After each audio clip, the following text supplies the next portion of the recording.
স্বাগত জানাচ্ছি আমি রাসেল। আশা করছি আপনারা সবাই ভালো আছেন, ভালোর দলে আছেন। আমিও আলহামদুলিল্লাহ ভালো আছি, ভালোর দলে আছি। 2024 সালের শেষ মাস, প্রথম শুক্রবার, অর্থাৎ ডিসেম্বর মাস চলছে।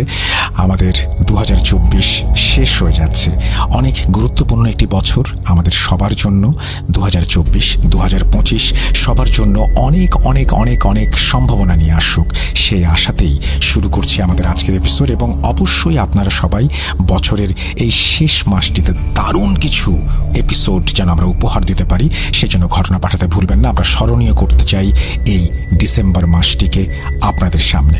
আমরা চলে যাচ্ছি আমাদের ঘটনায়। আশা করছি আমাদের ঘটনা আপনাদের ভালো লাগবে, কারণ আজকের ঘটনাটি যিনি পাঠিয়েছেন তার নাম সাবিত আলম। চলুন শুরু করা যাক। কথায় আছে, পাপ ছাড়ে না বাপকে। সময় এক সময় সকল অন্যায়ের বিচার করে। দুনিয়ায় করা অন্যায়ের ফল নাকি দুনিয়াতেই ভোগ করতে হয়, কিন্তু জরুরি না যে যেই ব্যক্তি অন্যায় করবে বা করেছেন সেই ব্যক্তিই তার করা অন্যায়ের ফল পাবেন। কখনো কখনো তার উত্তরসূরিদেরও এই অন্যায় বা অপকর্মের মাসুল গুনতে হয়।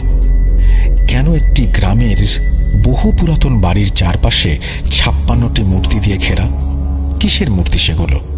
কার অন্যায় লুকাচ্ছে? কি ছিল হাজার হাজার বছর আগের ইতিহাস?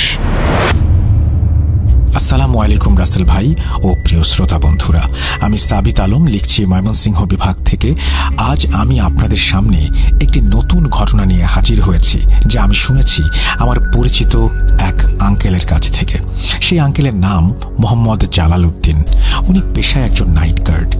ইউনিভার্সিটি লাইফে থাকাকালীন বন্ধুর মেসে প্রায় যাতায়াত ছিল আমার। রাত জেগে আড্ডা, তাস খেলা এসব খুব চলতো আমাদের মাঝে তখন। একদিন রাতের বেলা আমরা চিন্তা করলাম সবাই মিলে বিরিয়ানি রান্না করে খাবো। সেই সুবাদে বিল্ডিংয়ের নাইট গার্ড আঙ্কেলকেও দাওয়াত দেওয়া হলো, যেহেতু ওনার সাথে আমাদের একরকম সুসম্পর্ক ছিল। যথারীতি রান্না বান্না শেষে খাওয়ার পর নানান বিষয়ে আড্ডা চলছিল আমাদের মাঝে। হঠাৎ প্রচণ্ড শব্দে বাজ পড়তে শুরু করলো। বৃষ্টি নামলো আকাশ ভেঙে। এমন ওয়েদারে ভূত নিয়ে নানান রকম জল্পনা কল্পনা আর মতামত, নানান রকমের মতবিরোধ নিজেদের মাঝে। ভূত নেই, ভূত আছে, জিন আছে, এসব নিয়ে জালাল আঙ্কেল বাহির থেকে মশার কয়েল নিয়ে এসে সেটা জ্বালিয়ে দিয়ে আমাদের আড্ডায় যোগ দিলেন। হঠাৎই বিদ্যুৎ চলে গেল ঝড়ের প্রকোপে। নীরবতা ভেঙে আঙ্কেল বাঁচখাই গলায় বললেন, বাবারা, তোমরা ভূত নিয়ে কথা বলছো তাই না? ভূত বলে কিছু নেই, যা আছে তা হলো শয়তান আর জিন। এদের নিয়ে মজা করতে হয় না, বিপদ হয় অনেক। আমার বন্ধু পারভেজ বলল, কেন চাচা, আপনি কি ভূত নিয়ে মজা করে কোনো বিপদে পড়েছেন নাকি? এই বলে পারভেজ হাসিতে ফেটে পড়ল। চাচা চুপ। বাইরে বৃষ্টি বাড়ছে। উনি লাইটার নিয়ে একটা বিড়িতে আগুন দিলেন আর বললেন, আমি কিন্তু বাবা মাস্টার্স পাস একটা লোক। দেশে চাকরির যে হাল জানোই তো, এজন্য ভাগ্যের ফেরে নাইট গার্ডের কাজ করি। তবে ভার্সিটি লাইফে আমিও তোমাদের মতো এই সমস্ত এনজয় করতাম। কিন্তু কথায় আছে না, ভাগ্য যেখানে যায় সেখানেই নিয়ে যায়। আমার জীবনের সব থেকে বড় ভুল ছিল ভার্সিটি লাইফের শেষ বর্ষের ট্যুর, যা কারো অতীতের ভয়াবহ আবরণে ঢাকা ছিল। ওনার এই রহস্যময়তার কথা শুনে আমি ওনাকে বলি, চাচা, কি এত রহস্য করে কথা বলছেন? কি হয়েছিল সেটা তো আগে শোনাবেন। চাচা বিড়িতে টান দিলেন। ধোয়া ছাড়তে ছাড়তে উনি ওনার জীবনের সেই ভয়াবহ সময়ের আদ্যপান্ত আমাদের শোনালেন।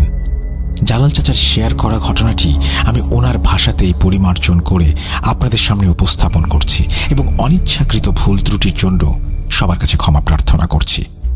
বলছেন জালাল চাচা।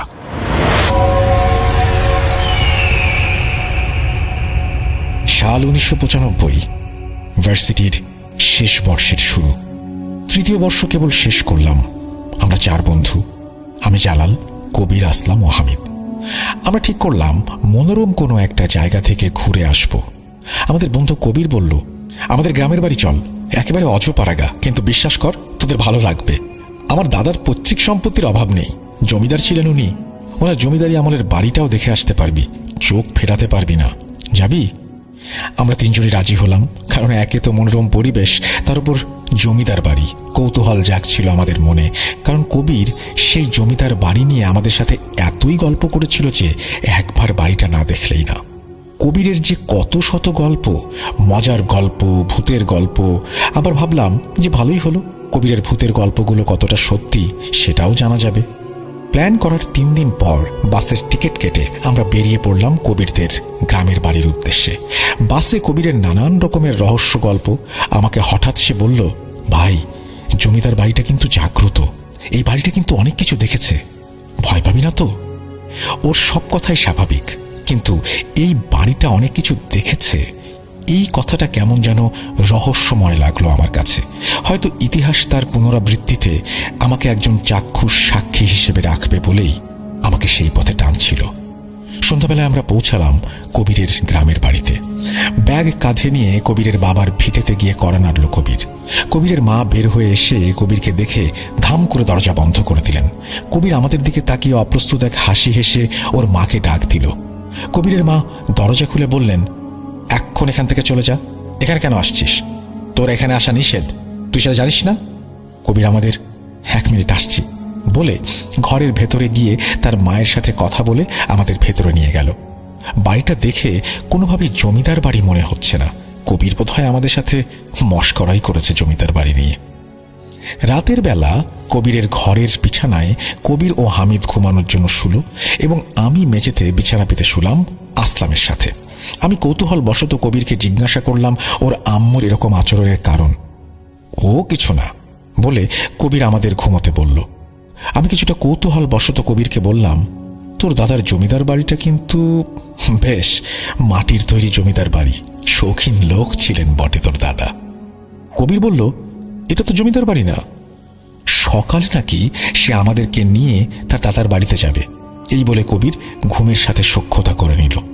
পরের দিন সকালে পাখিদের কিচিরমিচির ডাকে ঘুম ভাঙল আমার। দাঁত ব্রাশ করে রুমে এসে বসতেই কবির আমাদের খাবার ঘরে যাবার জন্য নিতে এলো। কবিরের আম্মু সেদিন গরুর মাংস আর চালের আটার রুটি করেছিলেন নাস্তার জন্য।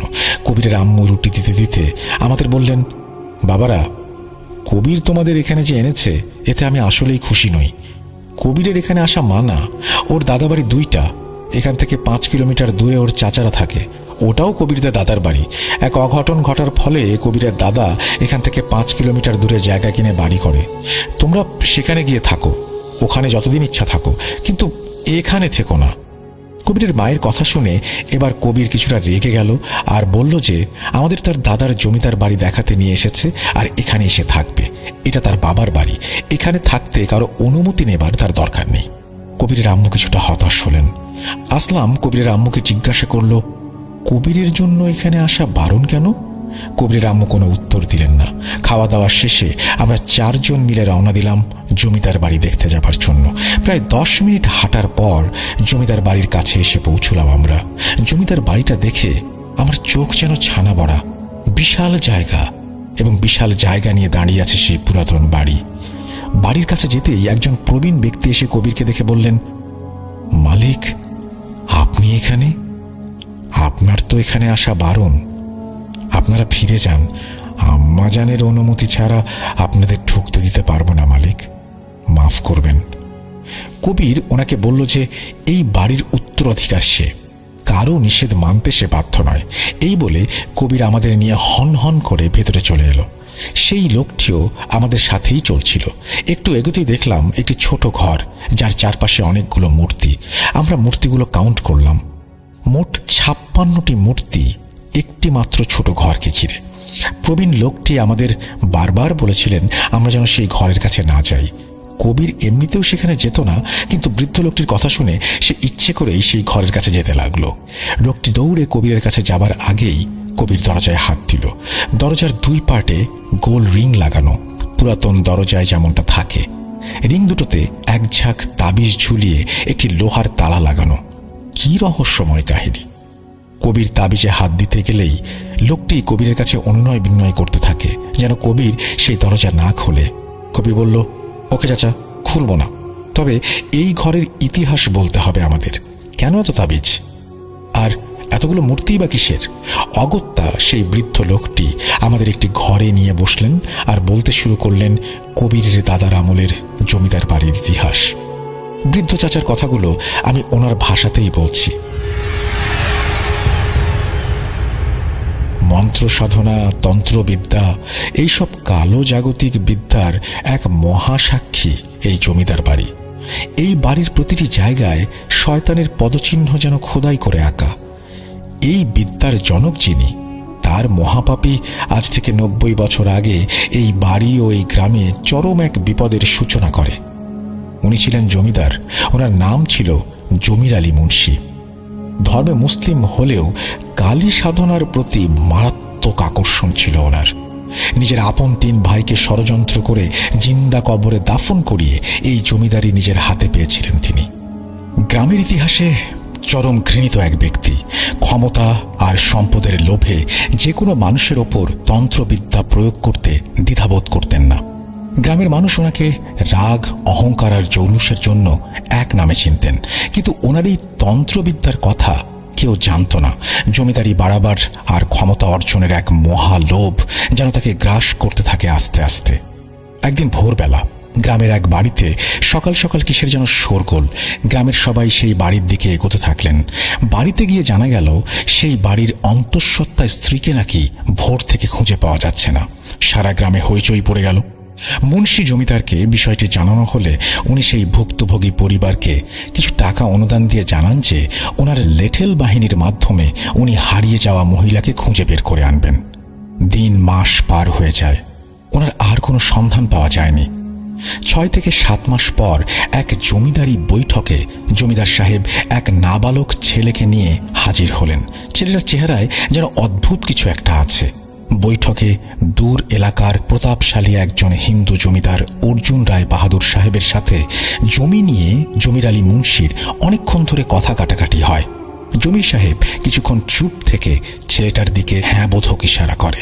ছেলেটা একটা বিদঘুটে হাসি দিয়ে চুপ হয়ে গেল। অর্জুন রায় সেদিনের মতো সেখান থেকে চলে গেলেন। এর পরের ঘটনা অর্জুন রায় বাহাদুরের বাড়ির। অর্জুন রায়ের ভাষ্য মতে সেদিন থেকে নাকি ওনার জমিদারিতে যেন কারো কুনজর লেগে যায়। একে একে ফসলি জমিগুলো শুকিয়ে যাচ্ছিল, দুধেল গরু ছাগলগুলো শুকিয়ে যেন কঙ্কাল হয়ে যাচ্ছিল। অর্জুন রায় তার ঘরে কারো অস্তিত্ব অনুভব করতে থাকলেন সব সময়। একদিন রাতে অর্জুন রায় তার স্ত্রী হিমানী রায় বিছানায় ঘুমন্ত অবস্থায় ঘরে কারো হাঁটার আওয়াজ পেলেন। ওনারা জিজ্ঞেস করলেন যে ঘরে কে আছে। 4 দেয়ালের চারপাশ থেকে উত্তর আসে, হোলি খেলবি? রক্তের হোলি? এই নে, তোদের জন্য উপহার রেখে গেলাম। এই কথা শুনে অর্জুন রায় হ্যারিকেনের সলতেতে আগুন দিলেন, কিন্তু ঘরের কোথাও কেউ নেই। কিন্তু অর্জুন রায় ও তার স্ত্রী হিমানী রায়ের জীবনে সেদিন যা ঘটেছিল সেটা কল্পনা করা অসম্ভব। অর্জুন রায় হ্যারিকেন জ্বালিয়ে বিছানার মাঝে হাত রেখে বুঝলেন বিছানায় তরল কিছু একটা আছে যা আঠার মতো তার হাতে লেগে যাচ্ছে। হ্যারিকেন বিছানার মাঝে এনে উনি যা দেখলেন সেটা দেখে ওনার পৃথিবীটা যেন উল্টে গিয়েছিল। ওনার 7 মাস বয়সী কোলের শিশু শরীরের অর্ধেক অংশ খাওয়া, মাংস এমনভাবে খাওয়া যে লাশের কঙ্কাল বেরিয়ে গেছে। হাড়ের কোনো ক্ষতি হয়নি। অর্জুন রায়ের স্ত্রী হিমানী রায় সেই রাতের পরে মানসিকভাবে ভারসাম্যহীন হয়ে পড়েন। ছেলের এমন অস্বাভাবিক মৃত্যুর কারণ খুঁজে বের করার আগে ছেলের লাশ দাহ করবেন না বলে পণ করলেন অর্জুন রায়। গ্রামের ওঝা, তান্ত্রিক সকলকে জড়ো করলেন উনি। তাদেরই মধ্যে একজন ওঝা হারাধন নাগ। হারাধন নাগ কিছুক্ষণ আসন করে চোখ খুললেন। হঠাৎ চোখ উল্টে গেল ওনার। কাঁপতে কাঁপতে উনি বললেন, কালীর ভোগ হিসেবে তোর ছেলেকে দেয়া হয়েছে, কিন্তু এ কেমন কালী? এ তো পুরুষ। ভগবান, এ আমি কাকে দেখছি?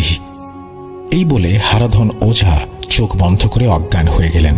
কিছুক্ষণ পর ওনার জ্ঞান ফিরলে ওনাকে জিজ্ঞাসা করা হয় অর্জুন রায়ের ছেলের মৃত্যুর কারণ।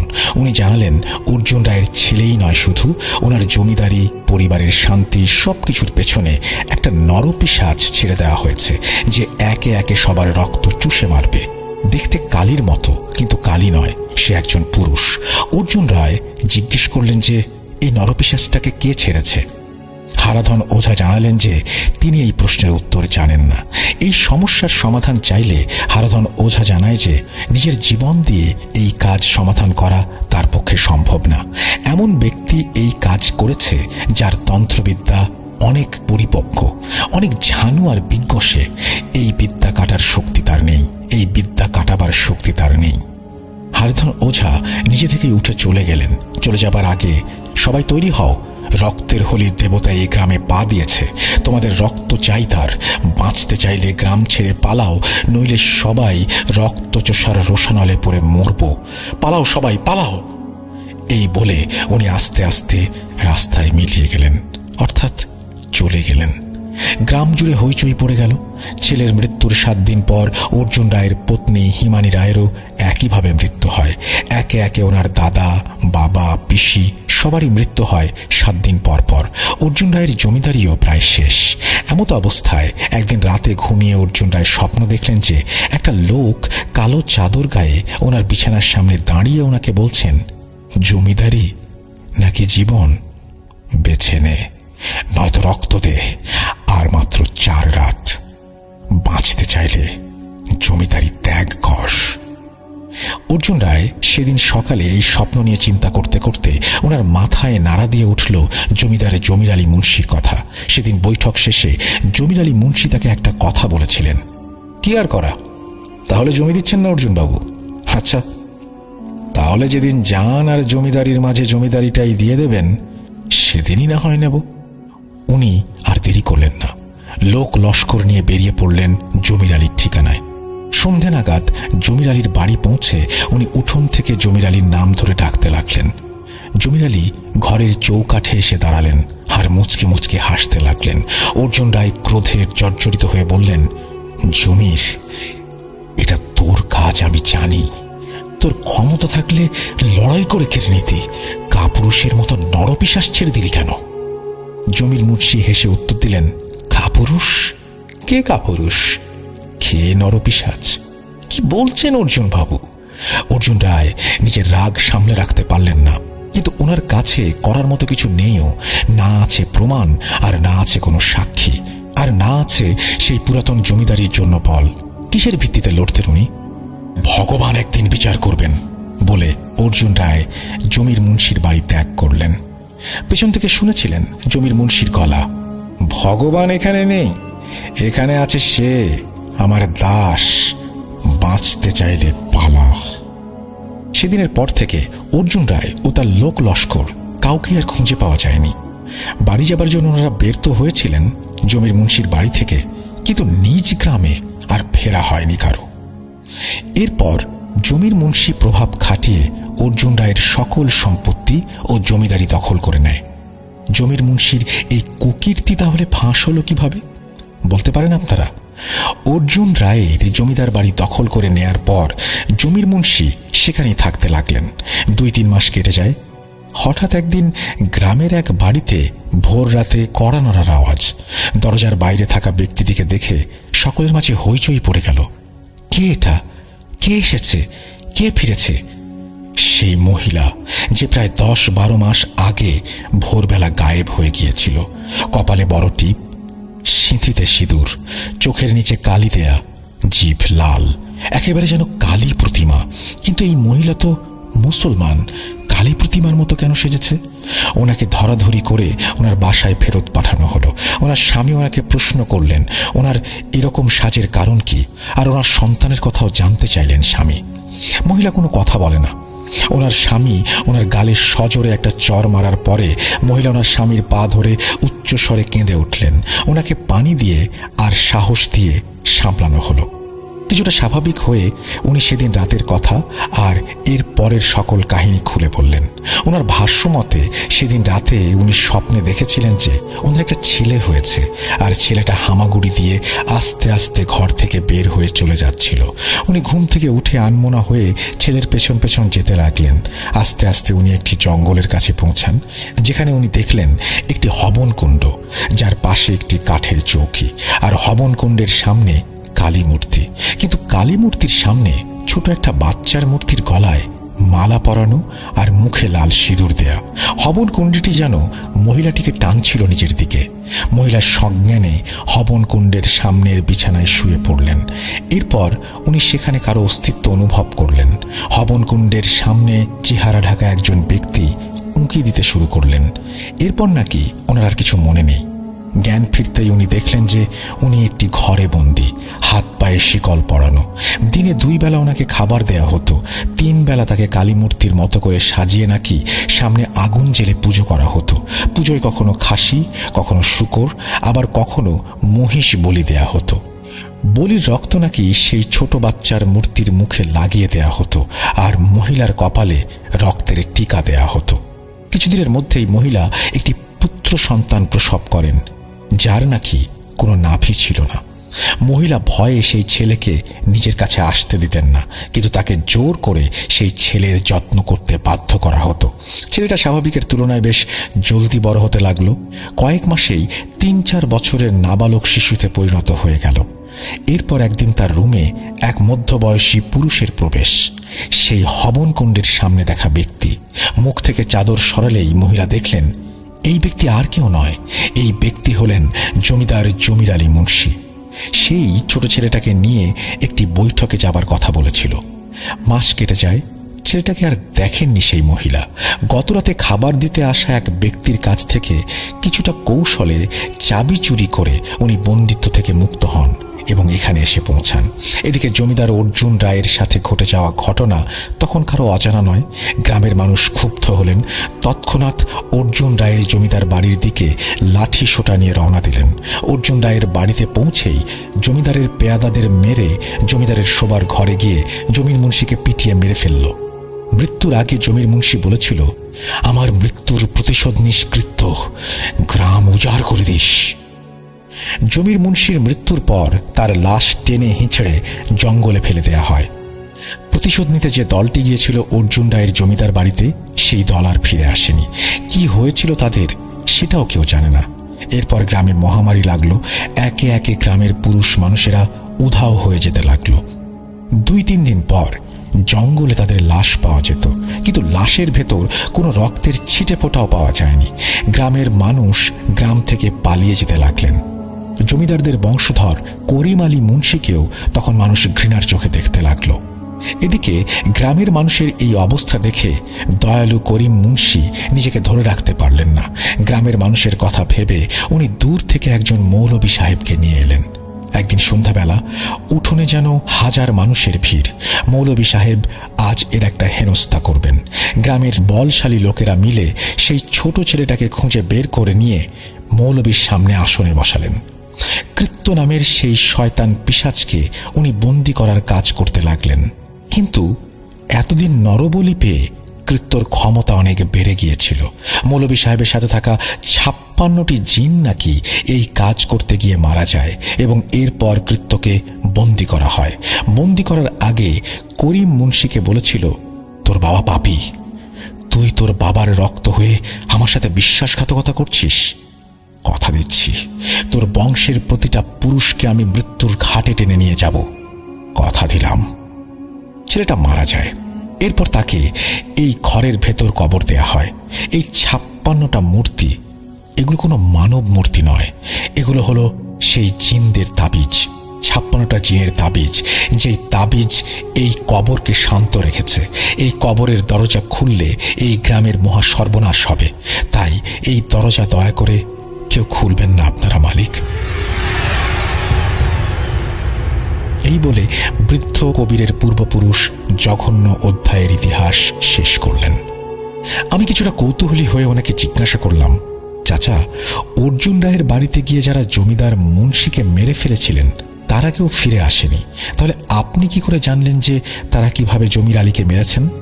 অর্জুন রায় জমির আলীর বাড়ি এসে শুধু এতটুকুই বলেছিলেন যে তার পরিবারের এই ক্ষতির জন্য জমির আলী দায়ী, কিন্তু অর্জুন রায়ের ছেলে বা পরিবারের কি হয়েছিল সেগুলো তো বলেননি উনি জমির আলীকে। তাহলে এগুলো আপনি কিভাবে জানলেন? আমার প্রশ্ন শুনে বৃদ্ধ ব্যক্তিটি হাসলেন আর বললেন, সময় হলে নাকি উত্তর পাওয়া যাবে। মাগরিবের আজান হচ্ছে। সেদিনের মতো আমরা ফিরে এলাম কবিরদের ভিটেতে। অনেক প্রশ্ন মাথায় ঘুরপাক খাচ্ছিল। লোভ, লালসা আর ক্রোধের বশবর্তী হয়ে মানুষ কত কিনা করে, আর এই চাচা কি সত্যি বলছে কিনা তাও বা কে জানে। কারণ বাড়ি ফেরার সময় গ্রামের কয়েকজন ব্যক্তিকে আমরা জিজ্ঞেস করেছিলাম যে চাচার কথাগুলো সঠিক কিনা। বিলিভ মি, একটা ব্যক্তিও বলেনি যে চাচার বলা কাহিনীগুলো তারা জানে। হয়তো লোকটা আমাদের বোকা পেয়ে আজগুবি কাহিনী শুনিয়ে দিয়েছে। রাত তখন অনেকটাই হয়ে গেছে, বর্তমান সময়ে 9টার কাছাকাছি। কবিরের আম্মুর ডাক ভেসে আসলো রান্নাঘর থেকে। আমরা রাতের খাবার খাওয়ার জন্য খাবার ঘরের দিকে এগোলাম। খাবার খাওয়ার সময় হামিদ কবিরের আম্মুকে সেই জমিদার বাড়ির কথা জিজ্ঞেস করে। আন্টি জবাবে বললেন সেই বাড়ি নাকি ফাঁকাই পড়ে আছে বহু বছর ধরে। পৈতৃক ওয়ারিশ সূত্রে এই জমিদার বাড়ির মালিক ছিলেন কবিরের বাবা মরহুম শরীফ আলী মুন্সি। বাড়ির নাম বদনাম হবার ফলে এই বাড়ি বিক্রি করাও সম্ভব হয়নি। এখন সেখানে আর কেউ থাকে না, আর কেউ যায়ও না। এরপর হামিদ সেই বৃদ্ধ লোকের কথা আন্টিকে বলার সাথে সাথেই আন্টি ভাতের বাটিটা সশব্দে মাটিতে রেখে জিজ্ঞেস করলেন, লোকটা কি কুজো, ফর্সা করে খুঁড়িয়ে খুঁড়িয়ে হাঁটে? হামিদ উত্তর দিল, হ্যাঁ। আন্টির মুখে যেন কালো মেঘের ঘন ঘটা। উনি কবিরকে বললেন, কবির বাবা, কাল সকালেই তোরা চলে যা। বাবা আমার, দয়া করে এখানে আর থাকিস না। কবির ভাতের প্লেট ধাক্কা দিয়ে দূরে সরিয়ে দিয়ে চেঁচিয়ে তার মাকে অদ্ভুত আচরণের কারণ জিজ্ঞেস করল। কবিরের আম্মু অনুনয় করেই যাচ্ছিলেন, কবির নাছোড়বান্ধা, হয় সত্যি বলবেন আন্টি, নয়তো আমরা এক পাও এখান থেকে বের হব না। কবিরের আম্মু শেষমেশ বললেন সেই বৃদ্ধের বিষয়ে ওনার যতটা জানা। ওনার ভাষ্যমতে সেই বৃদ্ধ নাকি করিম মুন্সির আত্মীয়, কিন্তু কেমন আত্মীয় সেটা কেউ জানে না। অদ্ভুত এক লোক উনি, কোথা থেকে এসেছেন, কি কাজ তার, সেটাও কেউ জানে না। তিনি নাকি করিম মুন্সির বাবা জমির মুন্সির সহযোগীও ছিলেন। জমির মুন্সি মারা যাবার সময় সেই বৃদ্ধের বয়স ছিল 13 বছর। এই বয়সেই নানান শয়তানি দিকে তার ভালোই পারদর্শিতা ছিল। অনেকেই বলে সে নাকি মানুষ না, সে নাকি মৃত, আর শরীরের ভেতর জমির মুন্সির সাধনা করা কোনো শয়তান বাস করছে। কবির তার মায়ের কথাগুলো প্রত্যাখ্যান করে বলল, যদি তাই হয় তবে সেই বৃদ্ধ কেন সেই ঘরের দরজা খুলতে দিল না? উনি যদি জমির মুন্সির সহকারী হন তবে তো দরজা খুললে ওনারই লাভ, আমাদের বাধা দিলেন কেন? এই প্রশ্নের উত্তর কবিরের আম্মুর কাছে ছিল না। সত্যিই তো, কবিরের কথা তো যথেষ্ট লজিক্যাল। এরপর কবির ভাতের প্লেটে হাত ধুতে ধুতে বলল, এসব প্রাচীন কুসংস্কার আর মিথে নাকি এই জেনারেশন বিলিভ করে না, আর তাই সে গ্রাম থেকে কোথাও যাচ্ছে না। কবিরের আম্মু কবিরের পায়ে ধরাটা শুধু বাকি রেখেছিলেন। নির্দয় কবির মায়ের একটা কথাও শুনল না। আমি, আসলাম ও হামিদ ভেবেছিলাম এখানে এসে কি আমরা ভুল করলাম? হয়তো করেছি, হয়তো না, জানি না। পরদিন সকালে খাওয়া দাওয়া শেষ করে আমরা সবাই আবার সেই জমিদার বাড়ির দিকে রওনা হলাম। এবার বাড়ির সামনে আমরা সেই বৃদ্ধকে আর দেখতে পেলাম না। আমরা ভাবলাম যে বুড়ো মানুষ, হয়তো ভেতরে কোথাও গায়ে চাদর মুড়ি দিয়ে ঘুমাচ্ছেন। আমরা জমিদার বাড়ির ভেতরে গেলাম। ঘর ছাড়া কোথাও আর কিছু নেই, না কোনো আসবাবপত্র, না কোনো ছবি, না কিছু। একেবারে ধুধু মরুভূমির মতো ঘর। হাঁটতে হাঁটতে আমরা সেই ঘরটার কাছে গিয়ে পৌঁছালাম, যে ঘরটিকে ঘিরে 56টি মূর্তি। কিসের মূর্তি বোঝা কঠিন, তবে পাথরের ফলক বললে বেশ বাড়িয়ে বলা শোনায়। প্রতিটা ফলক আমরা পর্যবেক্ষণ করলাম। এক এক ফলকে এক একটা নাম লেখা, যেমন নুরান, সালেহ, আমিন, তারিক, হিদায়া। বুঝতে পারলাম এই নামগুলো সেই জিনগুলোর হতে পারে, সেই বৃদ্ধের কথা সামান্য পরিমাণ সত্যতা যদি থাকে। আমরা ফলকগুলো ঘুরে ঘুরে নামগুলো পড়ছিলাম। এমন সময়ে ঘরের দরজায় ধাম করে এক বিকট আওয়াজ হলো। আমরা তড়িঘড়ি করে দরজার সামনে এসে হাজির হয়ে দেখলাম কবির সেই দরজা খুলে ফেলেছে, আর লোহার বিশাল তালাটি মেঝেতে পড়ে আছে। আমাদের কানে যে শব্দটা এসেছিল সেটা সেই তালাটিরই পড়ার শব্দ। যদিও এসব বিষয়ে আমরা বিলিভ করি না, তবুও কবিরকে বললাম যে কাজটা সে একেবারেই ভালো করেনি। এরপর আমরা সেই ঘরের ভেতরে প্রবেশ করলাম। কি আর করব, দরজা যখন খুলেই ফেলেছি, ঘরটা না দেখলে তো আর হয় না। ঘরের ভেতরে কিছুই নেই, শুধু একটা উঁচু ঢিবির মতো কিছু একটা ঘরের মাঝ বরাবর, আর সেই ঢিবির ওপরে কালো গিলাফ দিয়ে ঢেকে রাখা। এটা যে একটা কবর সেটা বোঝা যাচ্ছিল। কবরের ফলকে লেখা ছিল, কৃত্য জমিদার আলী মুন্সির একান্ত অনুগত দাস, প্রস্থান করুন। গিলাফের ওপরে বিভিন্ন জিনিসপত্র লেখা ছিল এবং একটা গা ছমছমে পরিবেশ। কবির বলল, দোস্ত, আমি শুনেছি দাদাদের নাকি অনেক ধন সম্পদ ছিল, সেগুলো নাকি কোনো এক ঘরে লুকানো আছে, আর সেগুলো রক্ষা করতেই হয়তোবা গ্রামে এমন বদনামি কাহিনী রটিয়েছিলেন আমার পূর্বপুরুষেরা। দাঁড়া, গিলাফটা তুলে দেখি। এই বলে কবির এক টানে গিলাফটা সরিয়ে ফেলল কবরের ওপর থেকে। আমরা বাধা দেওয়ার কোনো সুযোগই পেলাম না। গিলাফ সরে গেলে দেখলাম শুকনো মাটির ঢিবি। এতদিন হয়ে গেছে, তাও কোনো ঘাস বা লতা পাতা জন্মায় নাই। ভয় পেতে শুরু করলাম। মনে হচ্ছিল কোনো এক ঘৃণিত জাহান্নামী সত্তা হয়তো এখানে শায়িত। আর আল্লাহর লানতের ফলে এই কবরে সবুজের কোনো ছোঁয়াও লাগেনি। ঘরের পরিবেশ ঠান্ডা হতে লাগলো। হঠাৎ ঘরের দরজায় কারো ছায়া দেখতে পেলাম আমরা। ছায়াটা হেঁটে হেঁটে আমাদের কাছে আসতেই বুঝতে পারলাম, আরে এ তো সেই বৃদ্ধ। উনি ঘরের ভেতর এসেই সেই কবরের ওপর উঠে মাটি সরাতে লাগলেন। আমরা যেন চেয়ে থেকেও কিছু করতে পারছিলাম না। কোনো এক শক্তি আমাদের পা হাত সব অবশ করে রেখেছে। শুধু চোখ দিয়ে দেখা ছাড়া কিছুই করার ছিল না। মনে হচ্ছে স্বপ্ন দেখছি, ভয়ানক স্বপ্ন। ঘুম ভাঙলে বোধহয় সব ঠিক হয়ে যাবে। কিন্তু না, এটা কোনো স্বপ্ন নয়। লোকটা কবর খুঁড়ে কবরের ভেতরে থাকা একটা কাঠের বাক্স বের করে নিয়ে পালিয়ে গেল। আমরা মেঝেতে পড়ে গেলাম। কি ছিল এটা? এটা কি হলো? আমরা একে অপরের দিকে তাকালাম। আমরা যে একটা বড় ধরনের অঘটন ঘটিয়েছি সেটা বুঝতে পারলাম। ঘরের বাইরে দ্রুত বের হয়ে আসলাম আমরা। ঘর থেকে বেরিয়ে যেই দৃশ্যটা দেখলাম, সেটা দেখে আমাদের শরীরের রক্ত হিম হয়ে গিয়েছিল। কুয়াশায় যেন চারপাশ ঢাকা। একটা বাচ্চা ছেলের ছায়ামূর্তি দেখা যাচ্ছিল কুয়াশার ভেতর। একে একে 56টা ফলকের সবগুলো সে মাটি থেকে তুলে ফেলে দিচ্ছে, যেন কটাক্ষ করছে তাদের। আমরা দেরি না করে সেখান থেকে পালাবার জন্য ছুটতে লাগলাম। মাঝ রাস্তায় এসে কবিরের কি যেন হলো।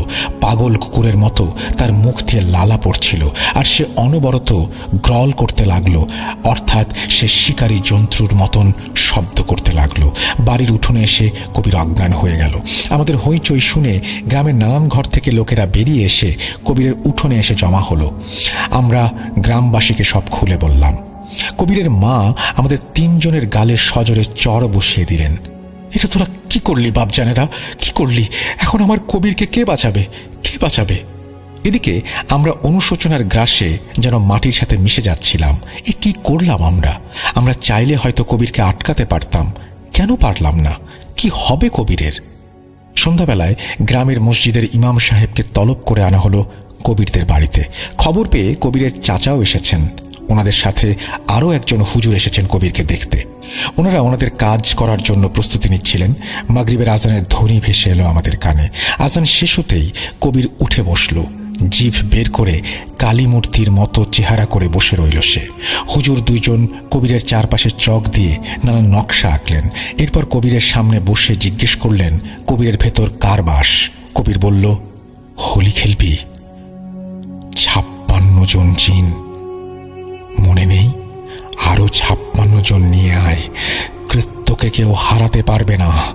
আমি এই গ্রামের ওপর প্রতিশোধ নেব। তোরা যদি আমার রাস্তায় আসিস তো তোরাও জীবন দিবি। হুজুর 2 জন কবিরের কথার কর্ণপাত না করে ওনাদের যারা নানান রকমের দোয়া কালাম পড়ে কবিরের ওপরে কাজ অব্যাহত রাখলেন।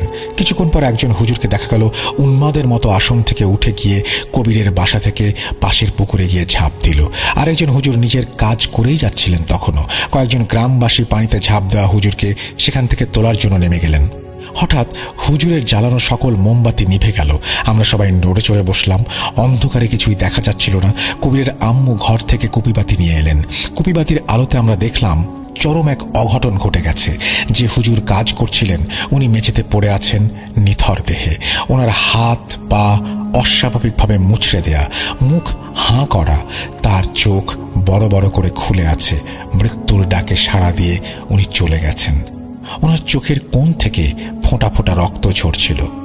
গ্রামবাসী যে যেদিকে পারে দৌড়ে পালাতে শুরু করলো। কবির কেমন যেন বিদঘুটে স্বরে হাসতে শুরু করলো। হাসতে হাসতে সে মেঝেতে শুয়ে পড়ল। আবার তার চোখ জোড়া যেন উল্টে গেল। কবিরের চাচারা আর আমরা 3 জন মিলে ধরাধরি করে কবিরকে ঘরে নিয়ে এলাম। গ্রামের সব থেকে বয়স্ক এক ব্যক্তি কবিরের বাসায় এলেন।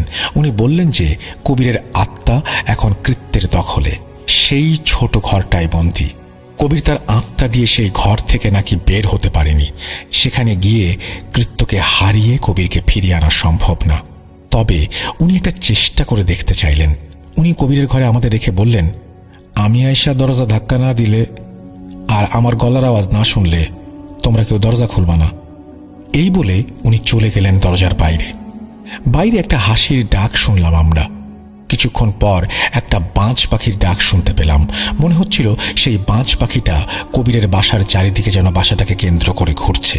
হঠাৎ বাইরে থেকে ধপ করে কারো পড়ে যাবার আওয়াজ পেলাম। বাজ পাখিটাও একটা আত্মচিৎকার করে থেমে গেল। আমরা সবাই বাইরে বের হলাম দেখার জন্য যে কি হয়েছে। বাইরে গিয়ে যা দেখতে পেলাম, গ্রামের সব থেকে বয়স্ক লোকটি সেও হুজুরের মতো মৃত অবস্থায় পড়ে আছে। ওনার পাশে একটা বাজ পাখির মৃতদেহ, যার দেহে কোনো মাথা নেই। কবিরদের বাসায় উপস্থিত গ্রামে বাকি সদস্যরা বললেন এই বুড়ো লোকটির নাম আইনুল মিয়া, আর এই বাজ পাখি নাকি ওনার সাথে থাকা একজন জিন। গ্রামের মানুষকে অনেক সাহায্য করতেন তিনি। তিনি একজন কবিরাজ ছিলেন এবং তিনি ছিলেন কৃত্যকে বন্দী করতে সফল হওয়া সেই মৌলবীর শেষ বংশধর। আর কোনো রাস্তা নেই। কি হবে কবিরের সাথে? কাঁদতে কাঁদতে আমরা কবিরের ঘরে প্রবেশ করি। বিছানায় শুয়ে আছে কবির। ওর পাশের অর্ধেক শরীরের হাড় দেখা যাচ্ছে, শুধু সাদা হাড়, কোনো মাংস নেই। কবির চিরতরে বিদায় নিল। এরপর সেই গ্রাম থেকে কবিরের পরিবার ও গ্রামের অনেকেই বিদায় নিতে থাকলেন। অ্যাডভেঞ্চার ও চরম আগ্রহের বশবর্তী হয়ে আমরা হারাই আমাদের বন্ধু কবিরকে। গ্রামের এমন অবস্থা হয়েছিল যে কবিরের জানাজায় সামিল হয়েছিলেন কেবলমাত্র 6 জন ব্যক্তি। কবিরের 3 চাচা ও আমরা 3 বন্ধু। বাকি সবাই কে কোথায় গেছেন কেউ জানে না। কবিরের মৃত্যুর পর কবিরের আম্মু মানসিক ভারসাম্য হারিয়ে ফেলেন। কবিরের লাশ দেখেই তার এই ভারসাম্যতা হারায়। কবিরের চাচারা কবিরের আম্মুকে নিয়ে ওনাদের ভিটেতে ফিরে যান। এরপর ভয়ে ও লজ্জায় তাদের আর কোনো খোঁজ নেওয়া হয়নি।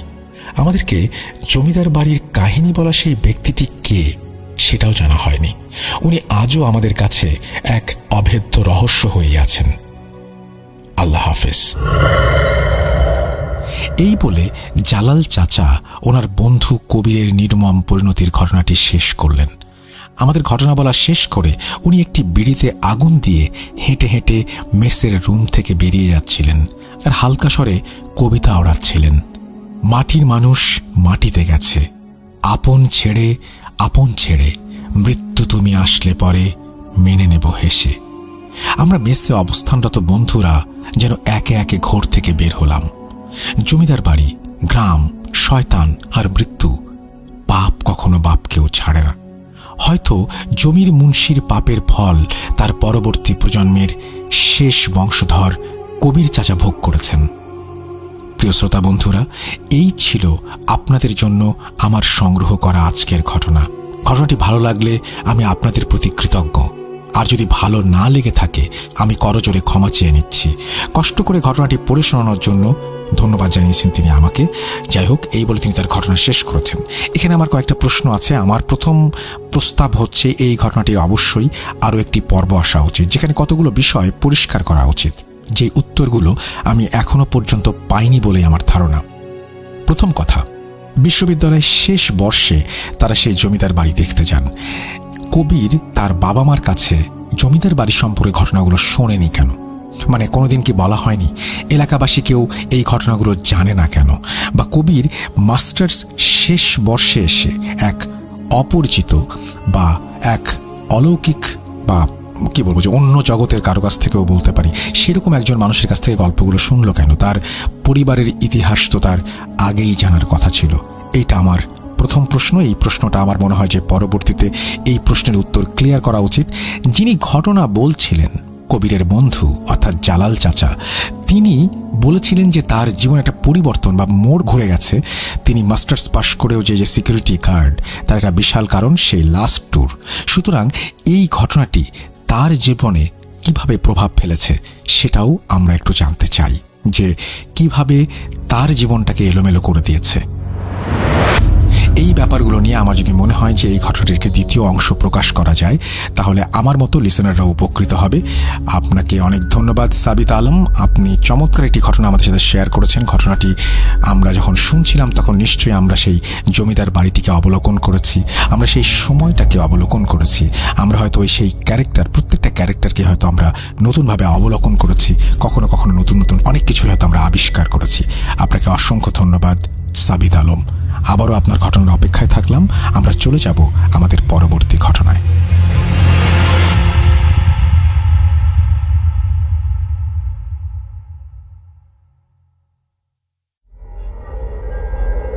Spirit, be here with me.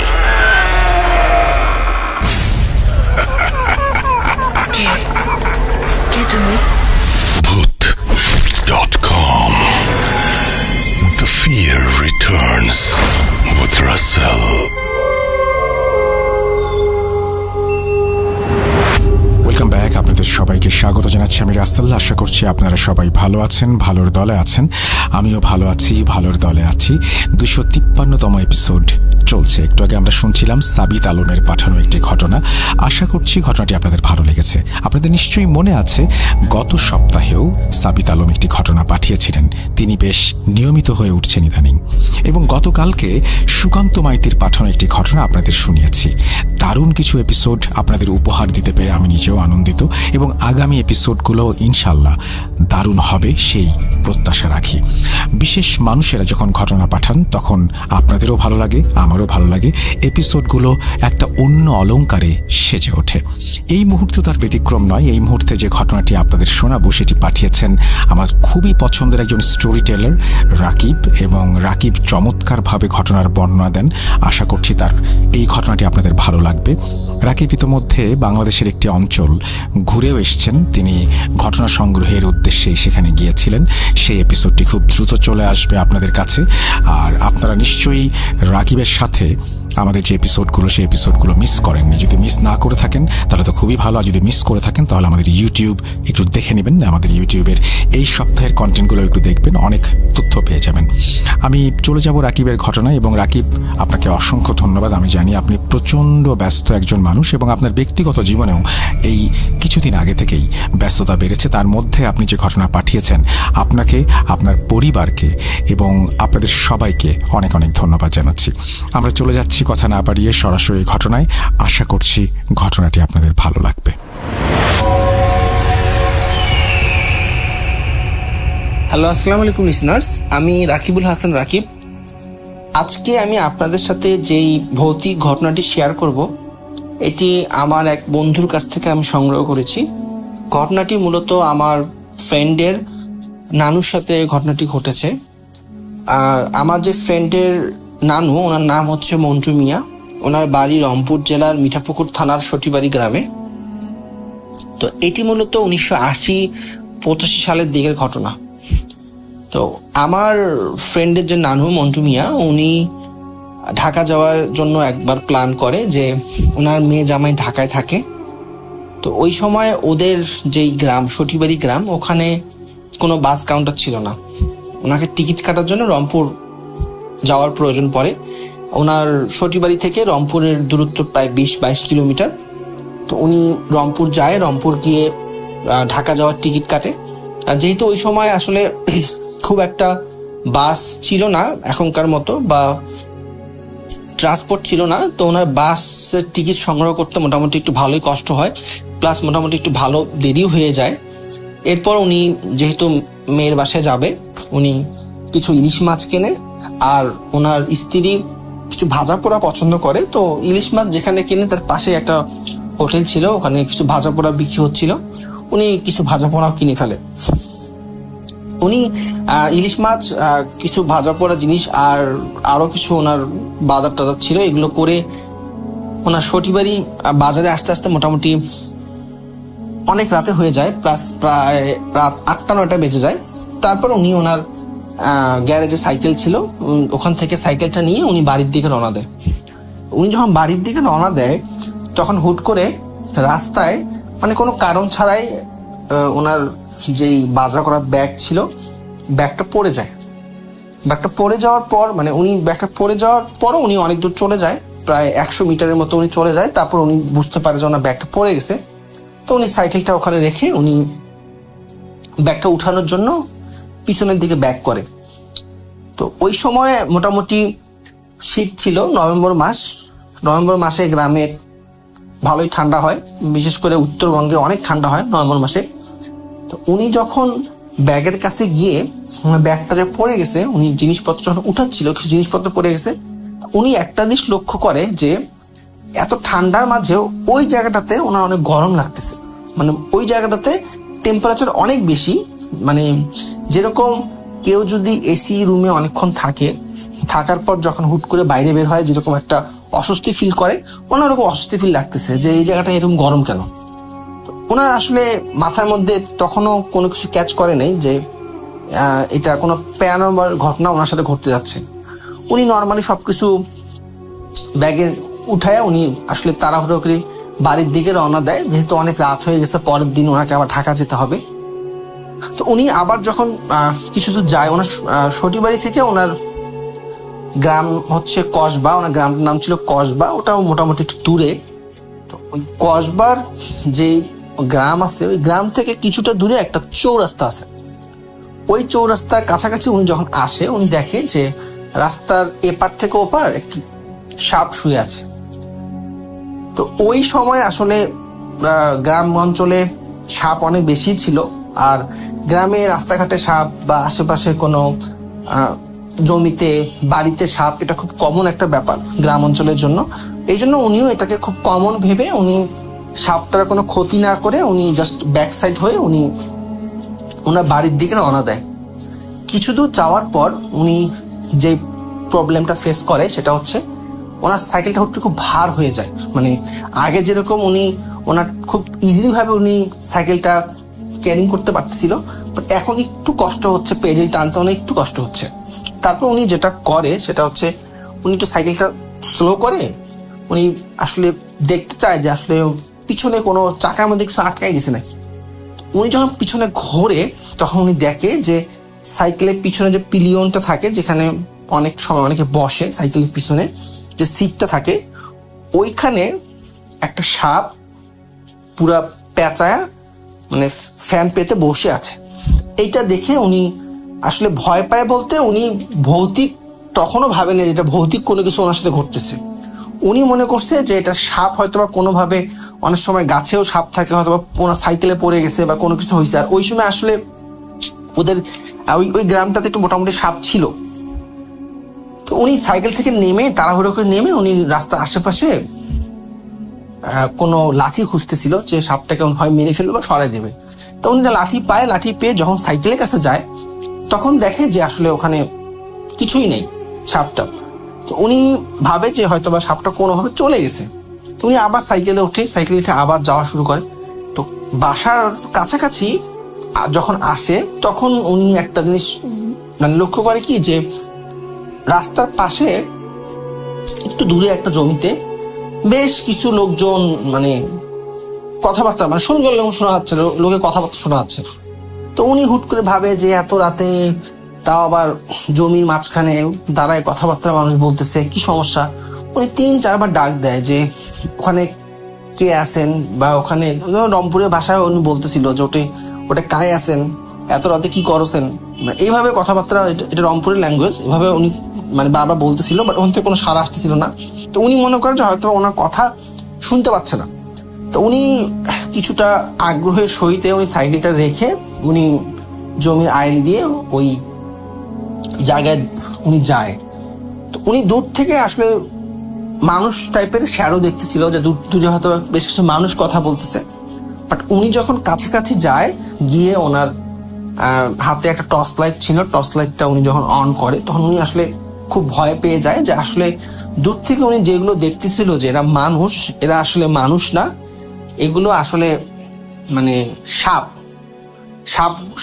মানে নর্মালি তো আমরা সাপ হচ্ছে যেভাবে দেখি, মানে নর্মাল একটা সাপ যেরকম থাকে, এটা কোনোভাবে ওইরকম নর্মাল আকৃতির কোনো সাপ ছিল না। এই সাপগুলো মানে ওরা পুরা মানুষের মতোই মানে লম্বা হয়ে দাঁড়ায় আছে, এবং যখন উনি কাছাকাছি যায় মানে এইটা দেখার সাথে সাথেই মানে উনি খুবই ভয় পেয়ে যায়, এবং সাপগুলো মানে খুব বাজেভাবে ওনার দিকে মানে মুভ করে ওনার দিকে মানে ওনাকে ধরবে বা তেড়ে আসবে এরকম একটা মানে করে। তো উনি একটু ভয় পেয়ে তাড়াতাড়ি দৌড় দিয়ে উনি তখন ভাবে যে এটা প্যারানর্মাল কোনো কিছু, উনি রাস্তায় চলে আসে। তো উনি রাস্তায় আসে, উনি আসলে আরো ভয় পেয়ে যায়। উনি দেখে যে ওনার যে সাইকেলটা ছিল, ওই সাইকেলটার যেই বাজারটা ছিল, বাজার করা ব্যাগ ছিল, ওইটা পেঁচায় আর একটা সাপ সাইকেলের মধ্যে আছে। তো এইটা দেখে উনি আর নিজেকে কন্ট্রোল রাখতে পারে না, উনি সাথে সাথে ওখানে সেন্সলেস হয়ে পড়ে যায়। তো ভোরের দিকে ওনার জ্ঞান ফেরে। তো জ্ঞান ফেরার পর ওনাকে দেখে যে উনি ওনার বাড়িতে আছে, যেহেতু ওখান থেকে ওনার বাড়ি বেশি দূর ছিল না। তা ওনার নর্মালি গ্রামের লোকজন অনেকে ওনার বাড়িতে, তো ওনাকে জিজ্ঞেস করে যে এরকম রাতে কি হয়েছিল। তা উনি সব কিছুই খুলে বলে। তো গ্রামের লোকজনও বলে যে ওই জায়গাটা তো খুব একটা ভালো না, তাই এত রাতে ওদিক দিয়ে আসা তোমার কোনোভাবে ঠিক হয় নাই। তো তারপরে রাসেল ভাই উনি বলে যে আমার ব্যাগে হচ্ছে কিছু মাছ ছিল আর আরো জিনিসপত্র ছিল, তো ওইগুলি সব ঠিক আছে। তো তখন ওনার স্ত্রী বলে যে কই, আমি তো মাছ পাই নেই। বলতেছে কেন, ওখানে মাছ আছে, তারপরে তোমার জন্য আমি কিছু ভাজা পোড়া নিয়ে আসছিলাম।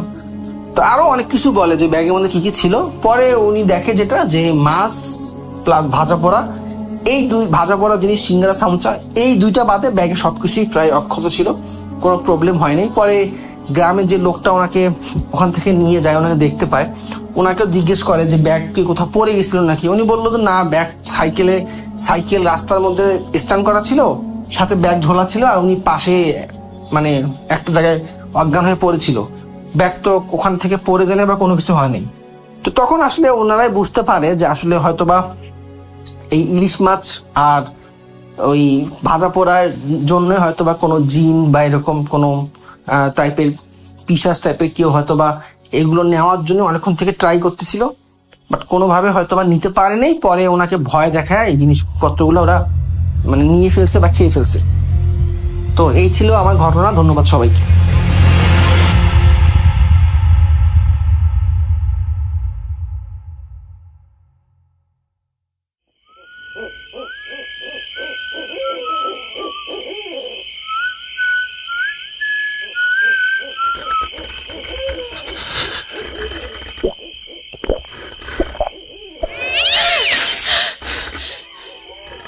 আজ আবার শুনতে পাচ্ছেন শব্দটা? আমার আয়নার ভেতরে রোজ এভাবেই আসে।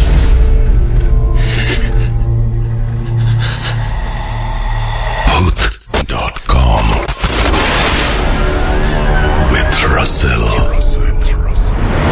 আরও একবার আপনাদের সবাইকে স্বাগত জানাচ্ছি আমি রাসেল। আশা করছি আপনারা সবাই ভালো আছেন, ভালোর দলে আছেন। অডিও ক্লিপ পাওয়াটা খুব ডিফিকাল্ট, স্পেশালি ভালো অডিও ক্লিপ। তারপরে আমরা চেষ্টা করছি ভালো কিছু অডিও ক্লিপ আপনাদের সামনে নিয়ে আসার জন্য। আপনাদেরও সহযোগিতা দরকার। যারা বলতে পারেন ভালো, তাদেরকে আমি বলবো যে ঘটনা রেকর্ড করে ফেলুন এবং পাঠিয়ে দিন আমাদের কাছে। আমরা আরও একটি অডিও ক্লিপে যাব। আশা করছি প্রথম থেকে শেষ পর্যন্ত আমাদের সাথে থাকবেন, শুনবেন আমাদেরকে। শীতের রাত, ঘটনা যত বেশি শুনবেন, রাত যত বেশি গভীর হবে, তত বেশি আপনি বেশি উপভোগ করবেন এই রাতটাকে, এই ঘটনাগুলোকে। চলুন আমরা কথা না বাড়িয়ে ঘটনায় চলে যাই।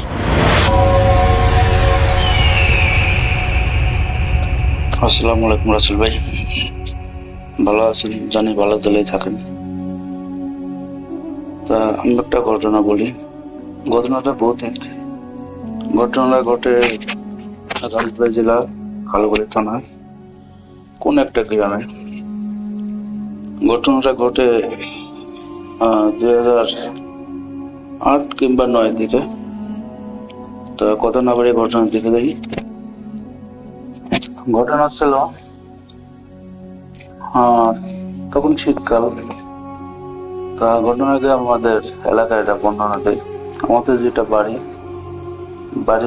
অনেক বাড়ি, বাড়ির সামনে বড় একটা পুষ্করণী আছে।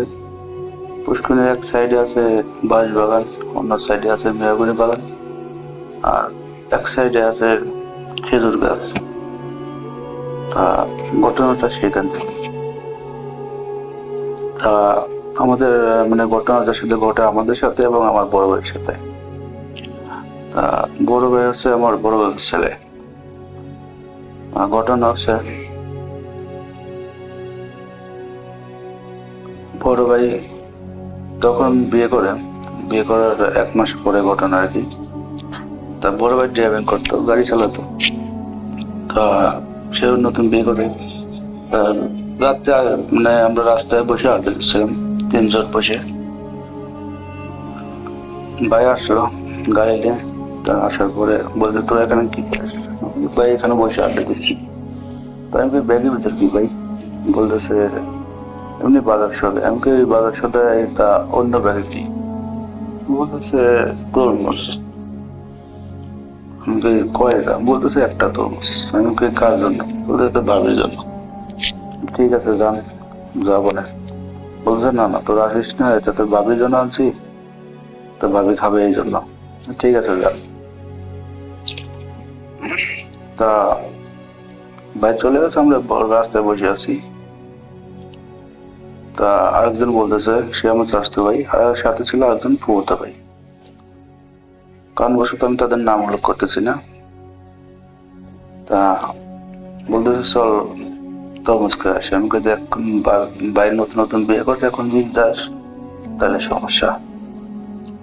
আমি বলতেছি না সমস্যা না, চল যাই। তা বলতেছে ঠিক আছে চল যাই। তা গেছি, যাওয়ার পরে যা দেখি যে তরমুজ কাটছে। তা তরমুজ কাটতেছে। তা বলতেছে ভাবি আমাদের দিবেন না? তা ভাই বলতেছে না না তোদের খাইতে হবে না, তোদের আমি অন্য সময় খাওয়াবো, তোর এখন যা। আমরা ভাবিকে বলতেছি ভাবি আপনি খাওয়াবেন না? বলতে আচ্ছা ঠিক আছে ভিতরে আসেন, আমি কাটিয়ে দিতেছি। তো আমরা 3 জন ছিলাম, 3 জনের 3 পিস কাটে আমাদের 3 জনের 3 পিস দিল। আমরা খেলাম। খাওয়ার পরে মানে তরমুজটা আসলে এতটা মানে স্বাদ লাগছে, মানে এতটা মিষ্টি লাগতেছে, মানে আরো খাওয়ার মন চাচ্ছে। ঠিক আছে, তা খাওয়ার শেষ। তার একজন বলতেছে চল আরো চাই। আমি দেখ এখন যদি আরো চাইস তাহলে বাইরে হয়ে যাবে, চল খাইতে হবে না। তো বলছে না আরো খাবো। তারপরে আমরা 3 জন আবারও গেছি। ঠিক আছে, যাওয়ার পরে তা বলতেছে ভাবি তরমুজটা অনেক স্বাদ, আরো দেন, আরো খাবো। তা ভাই বলতেছে ভাই একটুর আগে বলতেছে তোরা এখন যাবি নাকি না তোদের মানে কিছু বলতে হবে? তা ভাই বলতেছে না সমস্যা নেই খাক। তা বলতেছে আবারও দিচ্ছে। ঠিক আছে, তা নিয়েছি। নেওয়ার পরে আমরা না ডিস্টার্ব করা যাবে না সব। তা ও বলতেছে আরেকজন বলতেছে কয় না আরো খাবো। না এখন যদি যাই ভাই দাওয়া দেবে, তখন সমস্যা। তা বলতে ঠিক আছে চল। তা আরেকজন বলতেছে তোরা থাক আমি যাই। ঠিক আছে, তখন আমি বলতেছি দেখ তুই যাস না, এখন গেলে ভাই দাবর দেবে। তা বলছেন না আমি একলা যাই। ঠিক আছে তাহলে আমরা এখানে খাড়াই, তোরা যা, তুই যা। বলছে আচ্ছা ঠিক আছে। তো ও যখন যায় ডিস্টার্ব করছে, তখন রাত আনুমানিক 9:30 10টা এরকম টাইম আর কি। অন্ধকার না, হালকা হালকা জ্যোৎস্না আর কি, শীতের সময়। তা ও গেছে, যাওয়ার পরে ও আবার যা বলছে ভাবি আমার 1 পিস দেন, আমার খায় ভালো লাগছে। তা ভাই রাগ হয়ে গেছে। ভাই কি করছে, কিছু একটা হাতে রুমে ছিল, কিছু একটা নিয়ে ওকে দাবর দিছে। তা ও দৌড়ে আমাদের কাছে বলতেছে ভাই আসতেছে, এখান থেকে পালা। তা আমরা কি করছি মানে ঘুরন্তে মানে আমাদের বড় পুষ্কিনি পাড়ে আছি। তো পুষ্কিনি পাড়ে এসে দেখি যে পাড়ে এসে খাড়া গেছে। তা ভাই ঘুরে মানে আমাদের না দেখে ভাই ঘুরে চলে গেল। তা চলে যাওয়ার পরে বলছে ঠিক আছে যা, আজকে ভাইকে অনেক ডিস্টার্ব করবো, ভাই আমার যেহেতু দাবর দিল, আচ্ছা ভাইয়ের তরমুজ আমরা খাবো, আরো খাবো। বলতেছে ঠিক আছে ভাই রুমে যাক তারপরে যাবো। তো তখন এটা ঘটনা। তা আমাদের পুষ্কিনিতে একটা খেজুর গাছ ছিল, খেজুর মানে বাঁকা হয়ে মানে খানিকটা 10-15 মিটার বাঁকা হয়ে আবার উপরের দিকে গেছে, মানে পানির উপর দিয়ে আবার উপর দিকে গেছে। ওখানে আগে থেকে অনেক কিছু আছে, মানে আমাদের কোনো ক্ষতি করে না। আমরা অনেক দেখেছি, অনেক লোকজন দেখেছে। ঠিক আছে, তা ওখানে 3টা বিশ্বাস আছে। তা বিশ্বাস 3টা মাঝে মাঝে দেখা কোনো কারো কোনো ক্ষতি করতো না, ঠিক আছে। তা সেদিন দেখি, তারপর তা দেখি যে খেজুর গাছ অটোমেটিক নড়তেছে। কি ব্যাপার? বাচ্চাদের মানে অনেকে আর কি দিনের বেলা হোক সন্ধ্যার টাইমে গোসল করতো, খেজুর গাছের উপরে বসে গোসল করতো। মানে পানির সাথে সাথে মানে হালকা একটু উপরে ছিল, খেজুর গাছের উপরে বসে গোসল করা যেত, খেজুর গাছের উপরে বসে। তো আমরা ভাবছি অনেক কেউ গোসল করতেছে, চলে সাইড দিয়ে যাই, সমস্যা নেই। তো পুষ্করণে ঘুরে বাঁশবাগান অঞ্চলে ঘুরে এই সাইডে আসে পরে এই ঘটনা। আমি 3টা বিষয় খেজুর গাছের উপরে বসে মানে একটা করে মাছ ধরতেছে, খাইতেছে, ধরতেছে, খাইতেছে। এটা দেখে আমরা অনেক ভয় পেয়েছি, ঠিক আছে। মানে ভয় দেওয়ার পরে আমার সাথে আরেকটা শাস্তি আছে, ও আর কি করছে, পিছন থেকে মাটির কিছু একটা ঢেল যাই হোক পানিতে ছুটছে, ছড়া পরে মানে পানি ওদের গায়ে লাগছে, গায়ে লাগার পরে ওরা তো মানে ঘুরে আমাদের দিকে দেখছে, আমাদের দিকে তাকাইছে আর কি, দেখে আমরা খুব ভয় পেয়েছি। তো বলছে এখান থেকে আমরা চলে গেছি। দেখার পরে অনেক ভয় পেয়ে গেছি। ভয় পাওয়ার পরে আমরা বলছি এখানে থাকবো না, চল বাড়ির দিকে যাই। তো ঠিক আছে চল। তো বাড়ির দিকে গেছি, তখন বলতেছে চল বাড়িতে যাও, আবার একটু ডিস্টার্ব হয়ে আছে, চল আবার যাই। তা শয়তান বোঝে নি তো, কম মানে সেই সময় 16-17 বছর বা 18 বছর বয়স, সবারই একই সেম, ঠিক আছে। কেউ ছোট কেউ বড়, যাই হোক। তো ভাবির কাছে বলতে দরজা টিনের উপর না টোকা দিয়ে বলছে, ভাবি আমাদের আর একটু দেন, আমরা আবার খাই। তা তখন ভাই প্রচন্ড রাগ হয়ে গেছে, ঠিক আছে। রাগ হওয়ার পরে ভাই কি করছে, দরজার সাথে যে বাটনটা লাগায়, দরজার সাথে লাগানো ছিল, দরজা খুলে আমাদের কি করছে তা করতেছে। তা আমরা কি করছি, আমরা গেছিল বাড়ির পিছের সাইডে, মানে মাঠের সাইডে। ভাই ভাবছে যে আমরা মানে পুষ্কিনি দিকে এসেছি। তো আমরাও 3জন, বিশেষ ওই খেজুর গাছের উপর ছিল, ওরা বিশেষ 3জন। তা ওরা 3জন, আমরা চলে গেছি, ওরা তখন ওখানে ওরা আবার মানে ওরা মাছ খাচ্ছে, ঠিক আছে। তা ভাই পুষ্কিনি পাড়ে যা দেখে যে মানে 3জন ভাবছে আমরাই, ঠিক আছে। আমরা ওখানে বসে গেছি যাতে না দেখে। ভাই যা কি করছে, পিছনতে যায় মানে পিসার 3টা ছিল, মানে পিসার 3টার তুমুল আকারে মনে করছে পিছন থেকে বাড়ি শুরু করছে। তা বাড়ি নিয়ে পরে পানিতে ছিটে পড়ছে।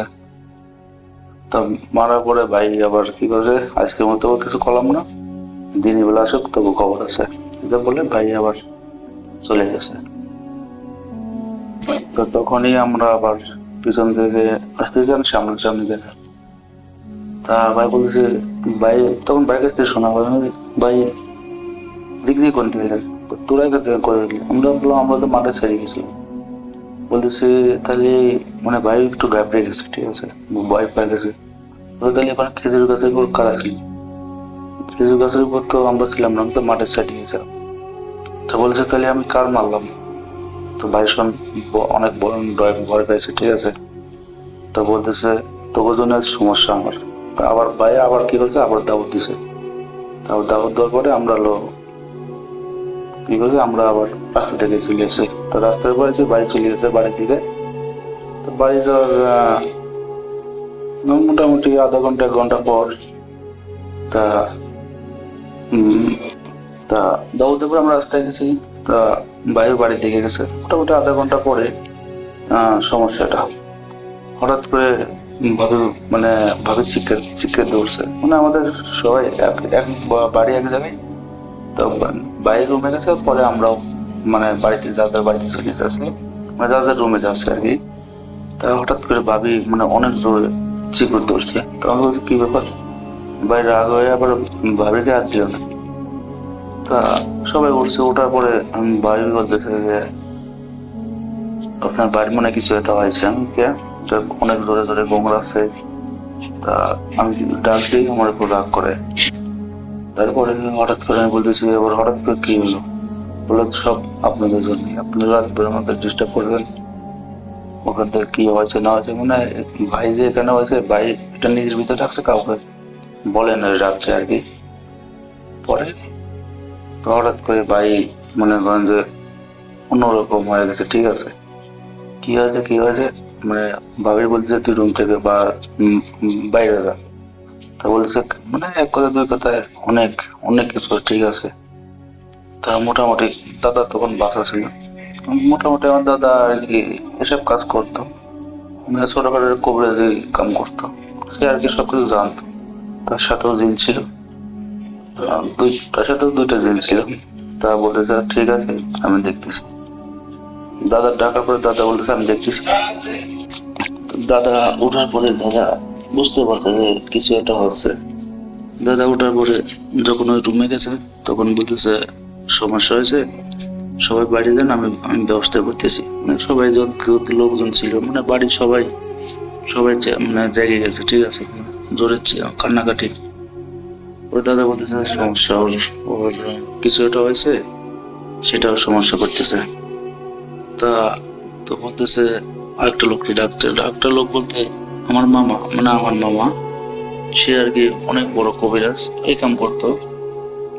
তার সাথেও 2-3টা জিন ছিল, এখনো আছে। তো আমার দাদা বাঁচা নেই, দাদা মারা গেছে। কিন্তু পরে সেই রাত্রে মামার দিন হয়, মামা আসার পরে সবকিছু করে পরে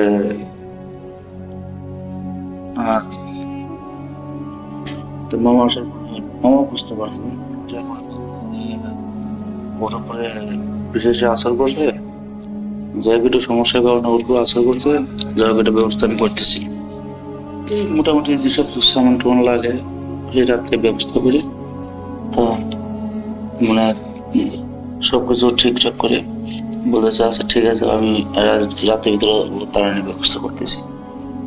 পরে মোটামুটি রাত 12:30 1টা বেজে গেছে।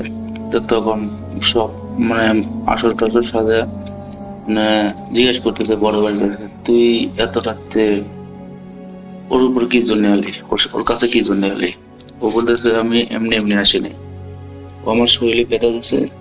আমরা 3 ভাই বসে ওখানে মাছ খাচ্ছিলাম, ও পিছন দিয়ে যায় আমাকে মারছে, এই জন্য আমরা ব্যথা হয়েছি, আমাকে আমি ডিস্টার্ব হয়েছে, আমার খাবার দিনে ডিস্টার্ব হয়েছে, এই জন্য ওর উপরে হয়েছি। ওর আমরা ক্ষতি করবো, আমাকেও ক্ষতি করতে, ওর আমরা ক্ষতি করবো। তো বলছে দেখ ও বোঝে নেই, ও ভুল করে ফেলেছে। আর তোরা অনেক মাছ খাওয়া খাওয়াবি, তোরা জানিস যে অনেক মানুষজন বসে গোসল মোসল করে, তবু ওখানে এসে মাছ খাওয়াবি। বলছে আমাকেও জেনে খুশি আমরা ছেড়ে দেবো, কর্তব্যটা চললে তখন না, আমাকেও বাড়ি এনে আমরা যাবি তাই করবো, তুই এখনো বসলি না। কথা তুই বলে তারা তো মানে অনেক কথা কাটাকাটি। তা বলতেছে তোরা তো ওর সাইডে চলে গা, কয় না ওর সাইডে যাবো না, ওর নিয়ে আমার শরীরে ব্যথা দিয়েছে, ওর অবস্থা আমরা খারাপ করে দিই। তা মামা বলতেছে না আমার ব্যাগ নিয়ে তোরা কিছু করতে পারবি না। তখন মামা দাদাকে বলতেছে বলে আঙ্কেল আপনি যাই হোক কিছুটা করেন। বলছে ঠিক আছে ওর ব্যবস্থা আমরা করতেছি। ঠিক আছে মানে বলতেছে কি মানে দাদা অনেক কিছু জানতো। তেল পড়া দিয়ে বাড়ির মাথায় তেল দিয়েছে, কপালে গলায় অনেক তেল দিয়ে আরো কিছু খাওয়ানোর পর পানি খাওয়ানোর পরে শরীরে যখন ফু দিয়েছে তখন অনেক জোর জোর চিৎকার করতেছে, বলতেছে আমার শরীর মেয়ে জ্বলতেছে, আমরা আরো কষ্ট দিয়ে না। তখন মামা বলতেছে তুই ওর সাইডে যাবি নাকি বল। বলতেছে না না যাবো না, বলতেছে যাইতে হবে। অনেক কথা কাটির পর বলতেছে আচ্ছা ঠিক আছে যাবো, তাই আমার 10 কেজি ইলিশ মাছ দেওয়া লাগবে, তাহলে আমি যাবো। তো বলতেছে আচ্ছা ঠিক আছে যা, 10 কেজি ইলিশ মাছ দেবো। বলছে ঠিক আছে অমুক দিন অমুক রাত্রে, মানে বাড়ির কথা বলেছে, ওর হাত দিয়ে অমুক জায়গা ওই বাড়ি বাগানের নিচে বলে ঠিক আছে। পরে বলতেছে আচ্ছা তাহলে তুই চলে যাবি, তাহলে বিশ্বাস করবো কিভাবে তুই চলে যাবি ওর সাথে, আর তুই ওর কাছে জীবন ওর আসতে পারবি না। বলছে ঠিক আছে আমি জীবন ওর কাছে আসবো না। ঠিক আছে বলতেছে আচ্ছা ঠিক আছে আমি চলে যাবো। আমি যাওয়ার আগে মানে আমাদের বাড়ির মানে ঘরের পিছনে বড় একটা মেহগনির গাছ ছিল, বলেছে আমি মেহগনি গাছের ওই উপরের ডালটা ভেঙে থেকে যাবো। বলতে ঠিক আছে। পরে যাওয়ার সময় সত্যি সত্যি ওই ডালটা অটোমেটিক বাইনে নিজে পড়ে গেল। এরপরে তেল পড়া পানি পড়া দিয়ে এগুলো একটা তাবিজ দিল আল্লাহর মধ্যে। তারপর থেকে আজ পর্যন্ত বাইরে কোনো ডিস্টার্ব হয় নাই। ঠিক আছে, আল্লাহর মধ্যে মাপ হয়ে গেছিল। এরপরে তারপর 2 দিন পরে মাছ নিয়ে আসে, ইলিশ মাছ নিয়ে এসে ওই আমাদের পুষ্করিণী চালায় ওই বাঁশ ব্যাগের নিচে খাওয়া যায়। পরে আল্লাহর মধ্যে তারপর থেকে আর কোনো সমস্যা হয়নি। যাই হোক, মানে আরো অনেক কাহিনী আছে। এই ঘটনাটা শেয়ার হলে, লিসেনারদের কাছে শেয়ার করলে আরো অনেক ঘটনা আছে, ইনশাল্লাহ আমি পরবর্তীতে শেয়ার করব। আসসালামু আলাইকুম, ভালো থাকবেন সবাই।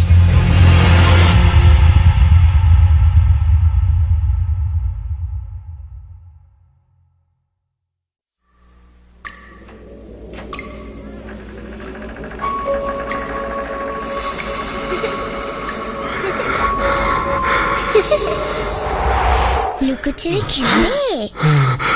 লুকোচুরি তুমি লুকাও, আমি ঠিকই তোমাকে খুঁজে পাবো।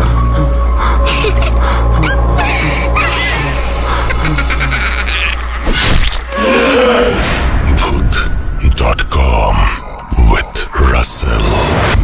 আপনাদের সবাইকে 253তম এপিসোডে আমি স্বাগত জানাচ্ছি রাসেল। আশা করছি আপনারা সবাই ভালো আছেন, ভালো দলে আছেন।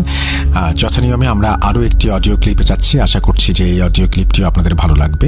কথা না বাড়িয়ে সরাসরি চলে যাচ্ছি ঘটনায়। আসসালামু আলাইকুম রাসেল আঙ্কেল। আমি আপনাকে রাসেল ভাই বলবো নাকি আঙ্কেল বলবো আমি জানি না, কারণ আমি আপনার থেকে অনেক ছোট। আমি কেবল ক্লাস 10-এ পড়ি। ইংলিশ মিডিয়ামে বলতে গেলে আমি এখন O-লেভেল দিব নভেম্বর মাসে। আমি ছোট থেকেই আপনার Bhoot.com সবসময় শুনি।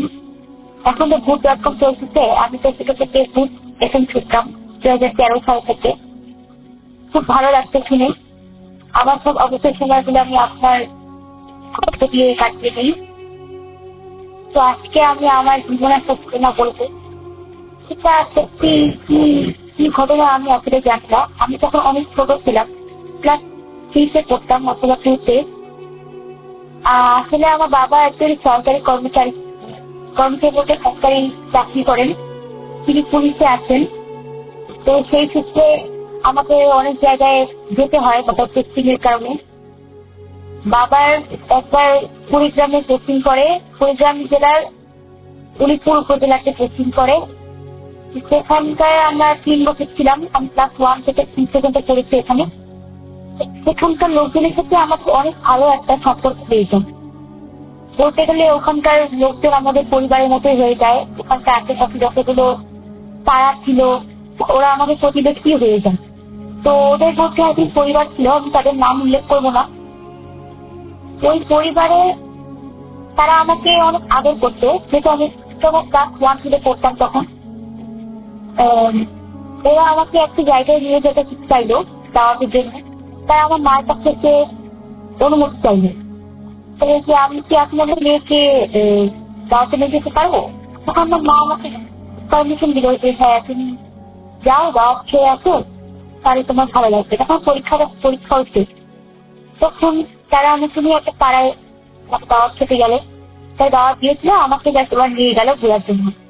বলতে গেলে ওই পরিবারে 2জন বড় আপু ছিল, তাদের মা বাবা ছিল।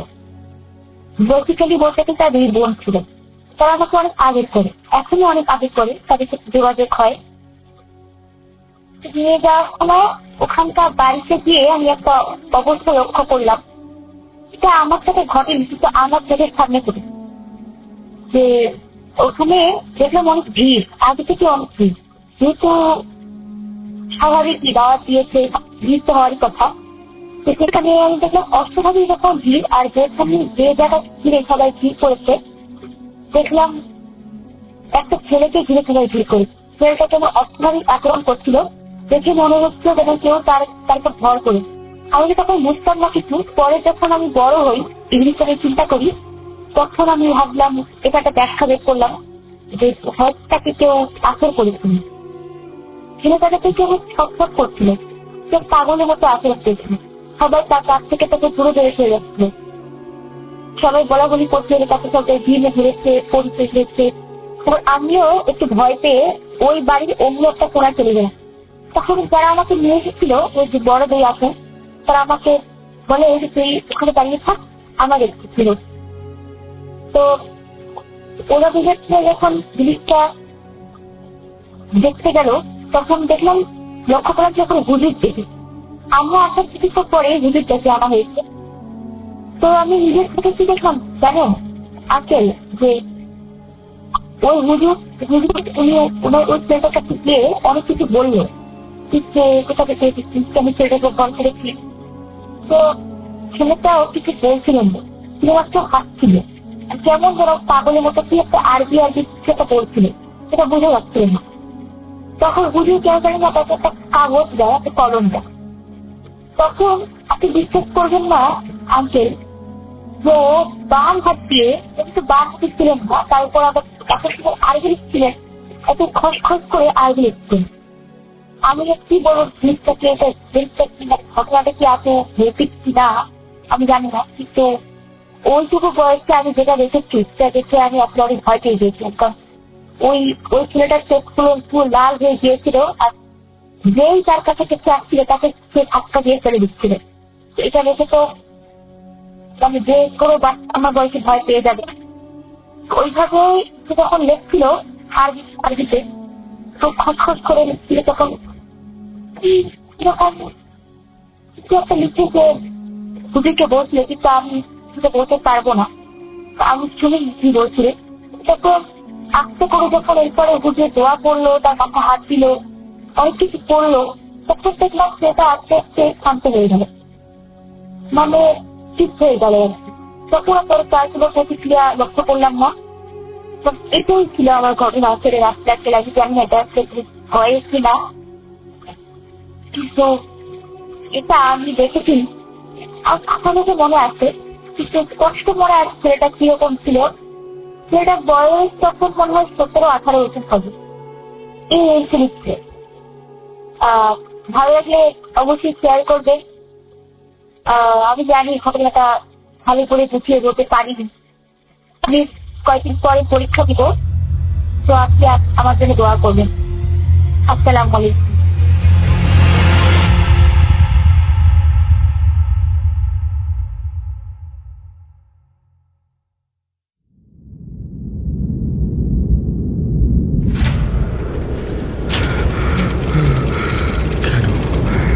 কেন তুমি আসো?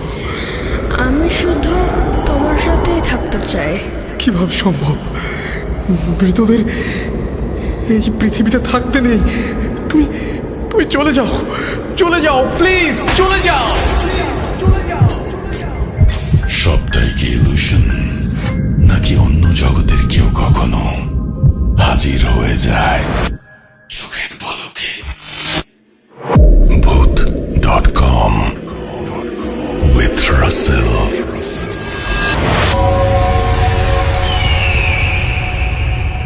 আসসালামু আলাইকুম রাসেল ভাই, কেমন আছেন? আশা করি ভালো আছেন। আমি আল্লাহর রহমতে ভালো আছি। জানি আপনি সবসময় ভালো দলে থাকেন। আল্লাহ তাআলা আপনাকে ভালো রাখুক, এটাই প্রার্থনা করি। দর্শক শ্রোতাদের প্রতি আমার সালাম এবং শুভেচ্ছা। আসসালামু আলাইকুম। রাসেল ভাই, আমি আপনার ভূত এফএমের একজন নিয়মিত শ্রোতা। সেই 2014 সালের শেষ দিক থেকে আমি আপনার ভূত এফএমের সাথে আছি। কখনো লাইভ শুনতাম, আবার কখনো আবার ডাউনলোড করে শোনা হতো। তো ভূত এফএম বন্ধ হয়ে যাওয়ার পরে Bhoot.com যখন চালু করা হলো, Bhoot.com অ্যাপস এর মাধ্যমে চালু করার কারণে আমি আর লাইভ শুনতে পারি না। আমার অ্যান্ড্রয়েড সেট নেই, ডাউনলোড করে শুনতে হয়। তো রাসেল ভাই, আপনার কাছে একটু রিকোয়েস্ট থাকবে, আবেদন থাকবে, আপনি Bhoot.comটা ভূত এফএম এর মতো রেডিওতে লাইভ করবেন। আশা করি রেডিও পত্রিকা আগের মতো চালু করবেন, তাহলে সবাই শুনতে পারবে, যাদের কাছে অ্যান্ড্রয়েড সেট নেই তারাও। তা আশা করি চালু করবেন ভূত এফএম এর মতো Bhoot.comটাও রেডিওতে।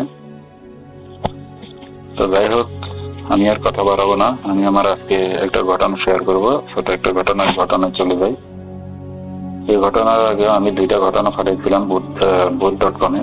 একটা ইমেল আপনি 65 নাম্বারে কিছু যেটা পড়ছিলেন, আর আরেকটা কিছুদিন আগে পাঠিয়েছিলাম, 1-2 সপ্তাহ আগে। আপনি শেয়ার করছেন কিনা জানি না। আমি boot.com-এ 15-20টা এপিসোড এখনো শোনা হয়নি, এগুলো আজকে দিনে শোনা হবে। তো যদি আমার অডিও ক্লিপ পাঠাইছিলাম, দ্বিতীয় যেটা পাঠাইছিলাম একটা প্রাইমারি স্কুলকে কেন্দ্র করে, তো যদি আমার অডিও ক্লিপটা শেয়ার হয় তাহলে তো ভালো কথা, আর যদি শেয়ার না হয় তাহলেও ভালো কথা। আমার কিছু করার নাই যদি আপনি না শেয়ার করেন। তা আমার এই আজকের ঘটনা সহ 3 নাম্বার ঘটনা হবে। আজকে যে ঘটনাটা আমি পাঠাইতেছি এটা ঢাকা জেলার মিরপুরে ঘটে যাওয়া একটা ঘটনা, ছোট একটা ঘটনা। রাসেল ভাই এবং দর্শক শ্রোতারা আপনারা সবাই মিলে যদি ভালো করে শুনেন তাহলে এই ঘটনাটা বুঝতে পারবেন এটার কাহিনী কি। এটা আমি আজও খুঁজে পাইনি এটার। তো আমি ঘটনায় চলে গেলাম। আমার নাম এবং ঠিকানা আমি অডিও ক্লিপে গোপন রাখলাম। আমার অডিও ক্লিপটা যদি ভালো লাগে দর্শকদের সাথে শেয়ার করবেন। স্টুডিওতে এসে আমি ঘটনাটা শেয়ার করতে পারলাম না, তাই অডিও ক্লিপ পাঠালাম। যদি ভালো লাগে দর্শকদের সাথে শেয়ার করবেন, আর আমার কথায় ভুল ত্রুটি থাকলে ক্ষমা করবেন সবাই। আমি ঢাকা জেলায় আমার প্রথম থাকা 2022 সালের আমি ফেব্রুয়ারি মাসের 3 তারিখে 4 তারিখে 3 তারিখে আমি ফেব্রুয়ারি মাসের ঢাকায় যাই। আমার এই প্রথম ঢাকায় যাওয়া, ওখানে থাকা, আমার একটা কোর্স ফলো করা হলো 6 মাসের। আমি নাম প্রকাশ করতে চাই না। তো যে প্রতিষ্ঠানটায় আমি আমার প্রতিষ্ঠানটা ওটা মিরপুর দাসে। আমার কোর্সের কারণে আশেপাশে বাসা নিতে হবে, তাই আমি মিরপুর শেরাপাড়া নামে একটা জায়গায়, ওটার ভিতরে একটা গলির মাথায় একটা বিল্ডিং এ বাসা ভাড়া নিই। 6 তলা বিল্ডিং এর নিচতলায়, একেবারে নিচতলায় একটা বাসা ভাড়া নিই। তাও আমি নিই না, আমার ভাই বন্ধুরা ওটা আমাকে ঠিক করে দেয়। তারা মালিক পক্ষকে অনেক কষ্টে রাজি করিয়ে ওই বাসাটা ভাড়া দেওয়া নিয়ে হয়েছে, কারণ আশেপাশে কোনো বাসায় খুঁজে পাওয়া যাইতেছে না ভাড়ার জন্য। তো আমি ওখানে উঠে পড়ি, ওই বাসায় আমি উঠে পড়ি। 5 তারিখ রাত্রে আমি ঢাকাতে ওই বাসায় উঠে পড়ি। ওরা যেহেতু আমার জন্য কষ্ট করছে বা ওই বাসাটা খুঁজে নিচ্ছে, ওই বাসাটাতে উঠে পড়ি। তো বিল্ডিং এর 5 তলায় আবার ওরা থাকে, যারা মানে ম্যাচে থাকে। ওরা আবার মানে আমার সহপাঠীরা যারা আমার সাথে কোর্সে পড়ালেখা করে, 2-3 জন ওখানে থাকে। তো আমি নিচে যে বাসাটা ভাড়া নিচ্ছি ওই বাসায় আরো 3 জন ছিল, ওরা ময়মনসিংহে থাকে। ওরাও আরেকটা কোর্সে ভর্তি হয়েছে, তাই ওরা ওইখানে থাকতেছে। তো ওরা এই ফেব্রুয়ারি মাসে উঠছে 2 তারিখে 1 তারিখে। ওরা ওদের কাপড় চোপড় বেডিং পত্র রেখে সবকিছু রেখে বাড়িতে গেছিল সন্ধ্যে 2 তারিখে। আসবে বলছে 7 তারিখে রাত্রে। তা আমি 7 তারিখে যখন গেছি আমার বেডিং পত্র নিয়ে, কাপড় চোপড় নিয়ে, সবকিছু নিয়ে ওই বাসা ওঠার পরে রাত্রে সবকিছু গোছ গাছ করে বিছিয়ে আমি ওখানে খাওয়া দাওয়া করে এসে রাত্রে শুয়ে পড়লাম, ঘুমিয়ে গেলাম। কোনো সমস্যা হয়নি। এরকম 6 তারিখের জন্য কোনো সমস্যা হয়নি। 7 তারিখ রাত্রে ওরা আসলো। তো আসার পরে আমরা একসাথে চিন্তা করলাম যে কিভাবে খাবো, কিভাবে রান্না করবো, কি করবো না করবো, কারণ আমি এতদিন বাইরেই খাইছি যে 3 দিন ছিলাম। তো ওরা বললো যে আচ্ছা ঠিক আছে আমরা একসাথে রান্না বান্না করি। তো হান্ডি পাতিল কিছু কেনা হলো, তারপরে চাল ডাল চিনি তারপরে তরকারি এগুলো কিনে আমরা রান্না বান্না করে খেতে লাগলাম। তো এইভাবে প্রথম 7 তারিখের পরে 8-9 তারিখে আমরা মরগের বস্তা মাছ এরকম করে খেতে লাগলাম, একদিন পর একদিন এরকম, আর 2 দিন পর। তো ফেব্রুয়ারি মাসের 12-13 তারিখে আমরা রুই মাছ আনছিলাম। একটা রুই মাছ আনি 13 তারিখ কি 14 তারিখ যত সম্ভব। তো রুই মাছটা 1.5 কেজি, রুই মাছ একটা বড় দেখি আনলাম। ওই মাছটা আমরা কেটে কুটে ওখানে আমাদের একজন খালা রাখছিলাম, আমরা 4 জন থাকবো, আমাদেরকে রান্না বান্না করে দিয়েছে খালা। শুধু দুপুরে রাত্রে ভাত রান্না করে দেয় বা তরকারি। তো খালা আসলো, খালা এসে সন্ধ্যাবেলা আসলো। আমরা খালারে বললাম যে খালা একটা মাছ আছে, মাছটা রান্না করে রাত্রে খাবো, কালকে দুপুরে খাবো, তা আপনি একটু ভেবে রাখলেন। তো উনি বললো আচ্ছা, তবে এমনি মাছ বস্তু এগুলো যেগুলো মানে থেকে কাটার পরে এগুলো হয়তো রান্না করে রাখেন, না হলে ওনার পাশে একটা ফ্রিজ আছে, ফ্রিজে মানে 2-3 পিস ঢুকে রাখে, মানে আমাদের প্রয়োজন না পড়ে, তো পরে রান্না করার সময় নিয়ে আসে আর কি। তো ওনাকে যখন বললাম, উনি বললো আমি মাছটা কেটে দেখতেছি অর্ধেক, আর অর্ধেক কালকে দুপুরে এখানে খাওয়ার জন্য ভেজে রাখবো, আর 4 পিস রানবো। তো আমি বললাম আচ্ছা ঠিক আছে। পরে এখানে মাছ 4 পিস রাতে খেলাম, আর 4 পিস উনি করিয়েতে আমাদের সামনে 4 পিস মাছ ভেজে রাখলো, ভেজে একদিকে দিয়ে মানে ঢাকনা দিয়ে ঢেকে রাখলো। আমরা খাওয়া দাওয়া করার পরে উঠে সবাই মিলে শুয়ে গেলাম। তারপরে সকালবেলা পরদিন সকালে উঠে ওরা 3 জন 7:30টায় বের হয়ে গেল ওদের ক্লাস করার জন্য। তো আমি আবার কিন্তু এর মধ্যে আবার আমি 3-4 দিন লুকিয়ে সকালবেলা পান্তাভাত গুলো রাত্রে গেছে তরকারি ছিল ওটা দিয়ে খেয়ে ফেলেছি। কারণ কি? কারণ হলো এগুলো নষ্ট হয়ে যেতে পারে, ওদেরকে আমি কিছু বলি নাই। তো ওদেরকে হয়তো বললে ওরা নাও করতে পারে, তাই আমি খেয়ে ফেললাম নষ্ট হয়ে যাওয়ার ভয়। তো এগুলো থাকলে তো নষ্ট হয়ে যাবে, না হলে খালা পেলে দিকে যদি দেখে, তো এই কারণে আমি তার আগে খেয়ে ফেললাম নিজেই। আচ্ছা ঠিক আছে, যাই হোক গেল, সমস্যা নেই। তো আমি যখন খাওয়া দাওয়া করে উঠলাম তখন 4 পিস মাছ আছে কিনা দেখলাম যে 4 পিস মাছ ওখানে ঠিকই আছে কড়িয়াতে, পুরো ভাজা করা তেল দিয়ে। আমি এটা দেখে আমি আর কিছু মনে করলাম না, আমি সোজা ওখান থেকে রেডি হয়ে 8টা-15 দিকে আমি আমার কোচিং এর দিকে রওনা দিলাম। তো দুপুর 1টা বা 2টার দিকে আমি আসি, বা 1:30-2টার দিকে আমার আসা হয় ক্লাস করে। তো ক্লাস করে আমি যখন আসলাম, এসে হাত-মুখ ধুয়ে গোসল করে তারপরে খাওয়া দাওয়ার জন্য বসলাম। বসার পরে ঢাকনা উঠে দেখি তরকারি রান্না হয়েছে, কিন্তু মাছ নাই। মাছ কেন নেই? এটা ডিম আছে, ডিম সিদ্ধ করে তারপর তরকারির সাথে রান্না হবে, তারপর মাছ দেওয়ার কথা ছিল। এখন আমি চিন্তা করছি খালা হয়তো ভাবা মাছগুলো নিয়ে গেছে বাড়িতে, ওনার বাসায়। ওনার বাসা আমাদের বাসা থেকে একটু সামনে ছিল, গলির ভিতরে। তো এই কথা আমি কিছু বললাম না। তো আমার সাথে যারা 3 জন থাকে, ওই 3 জন আসলো। ওই 3 জন ওরা 2টার দিকে কি 2:30টার দিকে এসে ওরা খেতে বসলো। খেতে বসে দেখে কি মাছ নাই। তো ওরা আমাকে জিজ্ঞেস করলো মাছ কোথায় ভাই? আমি বললাম আমি নিজেও দেখিনি মাছ। তা আপনারা এটা এসে আপনারাও দেখতেছেন না, এটা মানে খালা নিয়ে গেছে। তো ওরাও চিন্তা করলো আচ্ছা ঠিক আছে, খালা নিয়ে গেছে, তো রাত্রে রান্না করবো। তো রাত্রে যখন খালা আসলো সন্ধ্যার পরে, খালাকে জিজ্ঞেস করার পরে খালা বললো আমি নিজে তো এসে মাছ দেখলাম না, তোমাদেরকে আমি বাবা কি মাছ ভেজে দিব, রান্না করে দিব। খালার সাথে তর্কাতর্কি হয় এই নিয়ে। তা খালা বললো আমি তোমাদের এখানে রান্না করবো না, কারণ এখানে খালার আমি বলে রাখি বাসার সাবি মেন সাবি আমরা 4 জন, আর খালা পাড়া আর কোন মানুষের কাছে এই সাবিটা নাই। তো অন্য মানুষ কিভাবে ঢুকবে? আর ঘরের মধ্যে 2টা রুম, একটা ডাইনিং আর একটা বেডরুম, আর একটা বাথরুম আর একটা কিচেন। তো বেডরুম যেটা, ওটা জানলা বন্ধ, ওটার দরজা বন্ধ, ওরা যাওয়ার সময় তালা দিয়ে যায়। আর আমি থাকি ডাইনিং রুমে, রান্নাঘরের সাথে আমার পিসি একটা ছিল, আর বেডিং পত্র শেষ।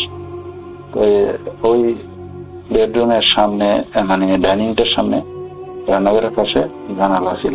তো ওই জানালাটার 2 কাঠ খোলা ছিল, 4 কাঠ ছিল মোট, 2 কাঠ নাকি 1 কাঠ খোলা ছিল। তো ওখানে বিলে ঢুকার সম্ভাবনা কম, কারণ যে ছোট ছোট খোপ বিলে ঢুকতে পারবে না। তো এই জানালা দিয়ে কি এমন ঢুকে 4 পিস মাছ নিয়ে গেল, উধাও হয়ে গেল। আর ওখানে আমরা কোনো মানুষের মানে ঢুকলে যে মানুষ তার সাপ বা এদের বইটাও দেখিনি। আর খালা বললো খালা ছাড়া এখানে খালা আর কাউকে দেখে না, যখন বাসায় ঢুকছে তখন মাছও দেখে না, কোনো মানুষকে দেখে না। তো এই মাছ 4 পিস কোথায় যাবে? আমার প্রশ্ন হলো 4 পিস মাছ কোথায় যাবে?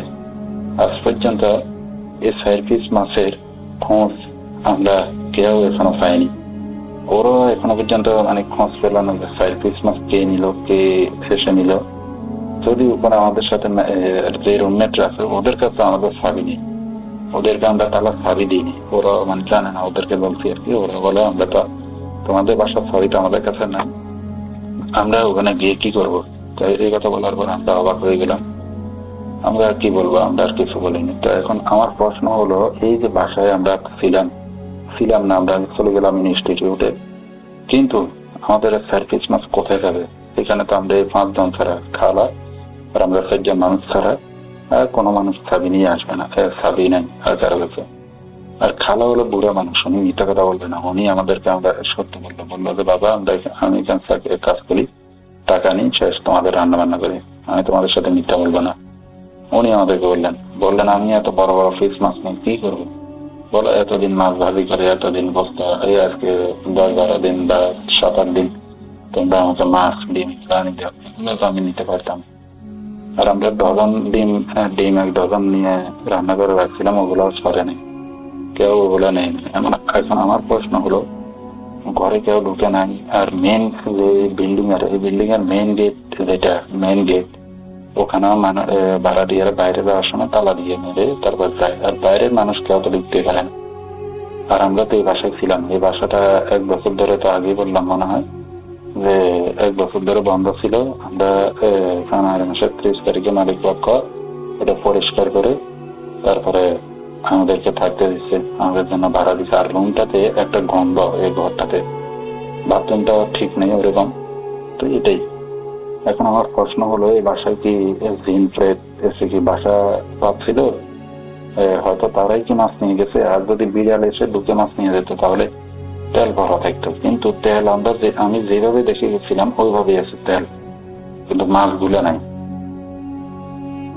পরবর্তীতে ফেব্রুয়ারি মাসটা মানে শেষ হওয়ার আগে ওরা বলতেছে আমরা এই বাসায় আমরা থাকবো না, বাসাটা আমাদের কাছে ভালো লাগে না, আমরা চলে যাবো অন্য জায়গায়, আপনি চলে যান। তো আমি চিন্তা করলাম এখানে থাকি এলাকা, আর এই বাসাটাতে মানে একটা গন্ধ লাগে রয়েছে, এই গন্ধের জন্য আমি অসুস্থ হয়ে গেছিলাম।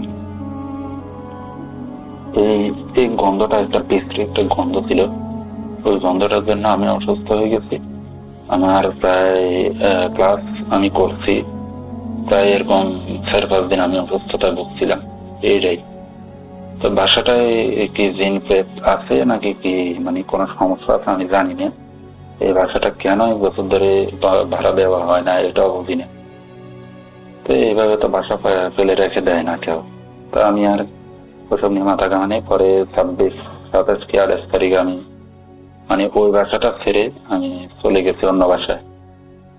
তো আমার এই ঘটনাটা হয়তো কয়েকজন জানে, 4-5 জন আমি বলছিলাম, ওদের সাথে শেয়ার করছিলাম, তারা যদি শুনে থাকে তাহলে সাড়া দিবেন আশা করি। এই ঘটনাটা সম্পূর্ণ সত্য, এটা ঢাকা জেলার মিরপুরে এটা ঘটে গেছে। ছোট একটা ঘটনা, যাই হোক আমার কথা অনেক লম্বা হয়ে গেছে, আমি দুঃখিত, সবার কাছে ক্ষমা প্রার্থী। আমার এই ছোট ঘটনাটা যদি সিলেক্ট হয় তাহলে রাসেল ভাই জানাবেন, এটা আশা করি বলতে সব ক্ষমা করবেন সবাই। আর আপনারা যারা এই ভাষাটা হয়তো চিনবেন, এটার আমি বর্ণনা দিব না, যারা আমার কাছে শুনছেন বা অনেকে এই ভাষাটা চিনে, এই ভাষাটা সম্পর্কে শুনছেন, এই ভাষাটা হলো মানে শেয়ারপাড়ার অনেকটা ভিতরে। তো যাই হোক, আমি আরো ঘটনা পাঠাবো আগামীতে, আমার কাছে আরো কিছু জানা ঘটনা আছে। তো এই ঘটনাগুলো আমি কালেক্ট করে নিয়ে আমি পাঠাবো। আমার ঘটনাগুলো ভালো লাগলে এই ঘটনাটা শেয়ার করবেন। ওই বাসা থেকে পরে আমি 28 তারিখ কি 29 তারিখে মিরপুরের কাজীপাড়ার দিকে মানে চলে যাই আর কি, ওই বাসা থেকে বের হয়ে। তো এখান থেকে ওরাও চলে গেছিল, যারা ছিল 3 জন, ওরাও বলতেছে ওদের কাছে বাসাটা ভালো লাগে না, ওরাও চলে গেছে। তো এখন আমি মিরপুরে অন্য জায়গায় থাকি, মিরপুর 10-এই থাকি কিন্তু অন্য সাইডে। তা আছি যে বাসায় থাকি এখন, ওই বাসায় আর কোনো সমস্যা হয় না, ওই বাসায় কোনো সমস্যা নেই। আশা করি ভালো থাকবেন সবাই। আমার ঘটনা এতটুকু। আসসালামু আলাইকুম। আরও একবার আপনাদের সবাইকে স্বাগত জানাচ্ছি আমি রাসেল। আশা করছি আপনারা সবাই ভালো আছেন, ভালোর দলে আছেন। আমিও ভালো আছি, ভালোর দলে আছি। তো আজকে এই পর্যন্তই। যারা এতক্ষণ পর্যন্ত আমাদের সঙ্গে ছিলেন তাদেরকে অসংখ্য ধন্যবাদ। আপনাদের আপনাদের যে কোনো ফিডব্যাক আপনারা কমেন্ট সেকশনে জানাতে পারেন। আমরা সবসময় আপনাদের ফিডব্যাকগুলোকে গুরুত্ব দিয়েই আমরা পড়ি এবং সবসময় চেষ্টা করি আপনারা যেভাবে চাচ্ছেন সেভাবে নিজেদেরকে সাজিয়ে নিয়ে আপনাদের সামনে উপস্থাপন করতে। যাই হোক, আজকে এ পর্যন্ত। সবাই ভালো থাকবেন, সুস্থ থাকবেন, মোস্ট ইম্পর্টেন্টলি ভূত.com এর সাথে থাকবেন। আল্লাহ হাফেজ।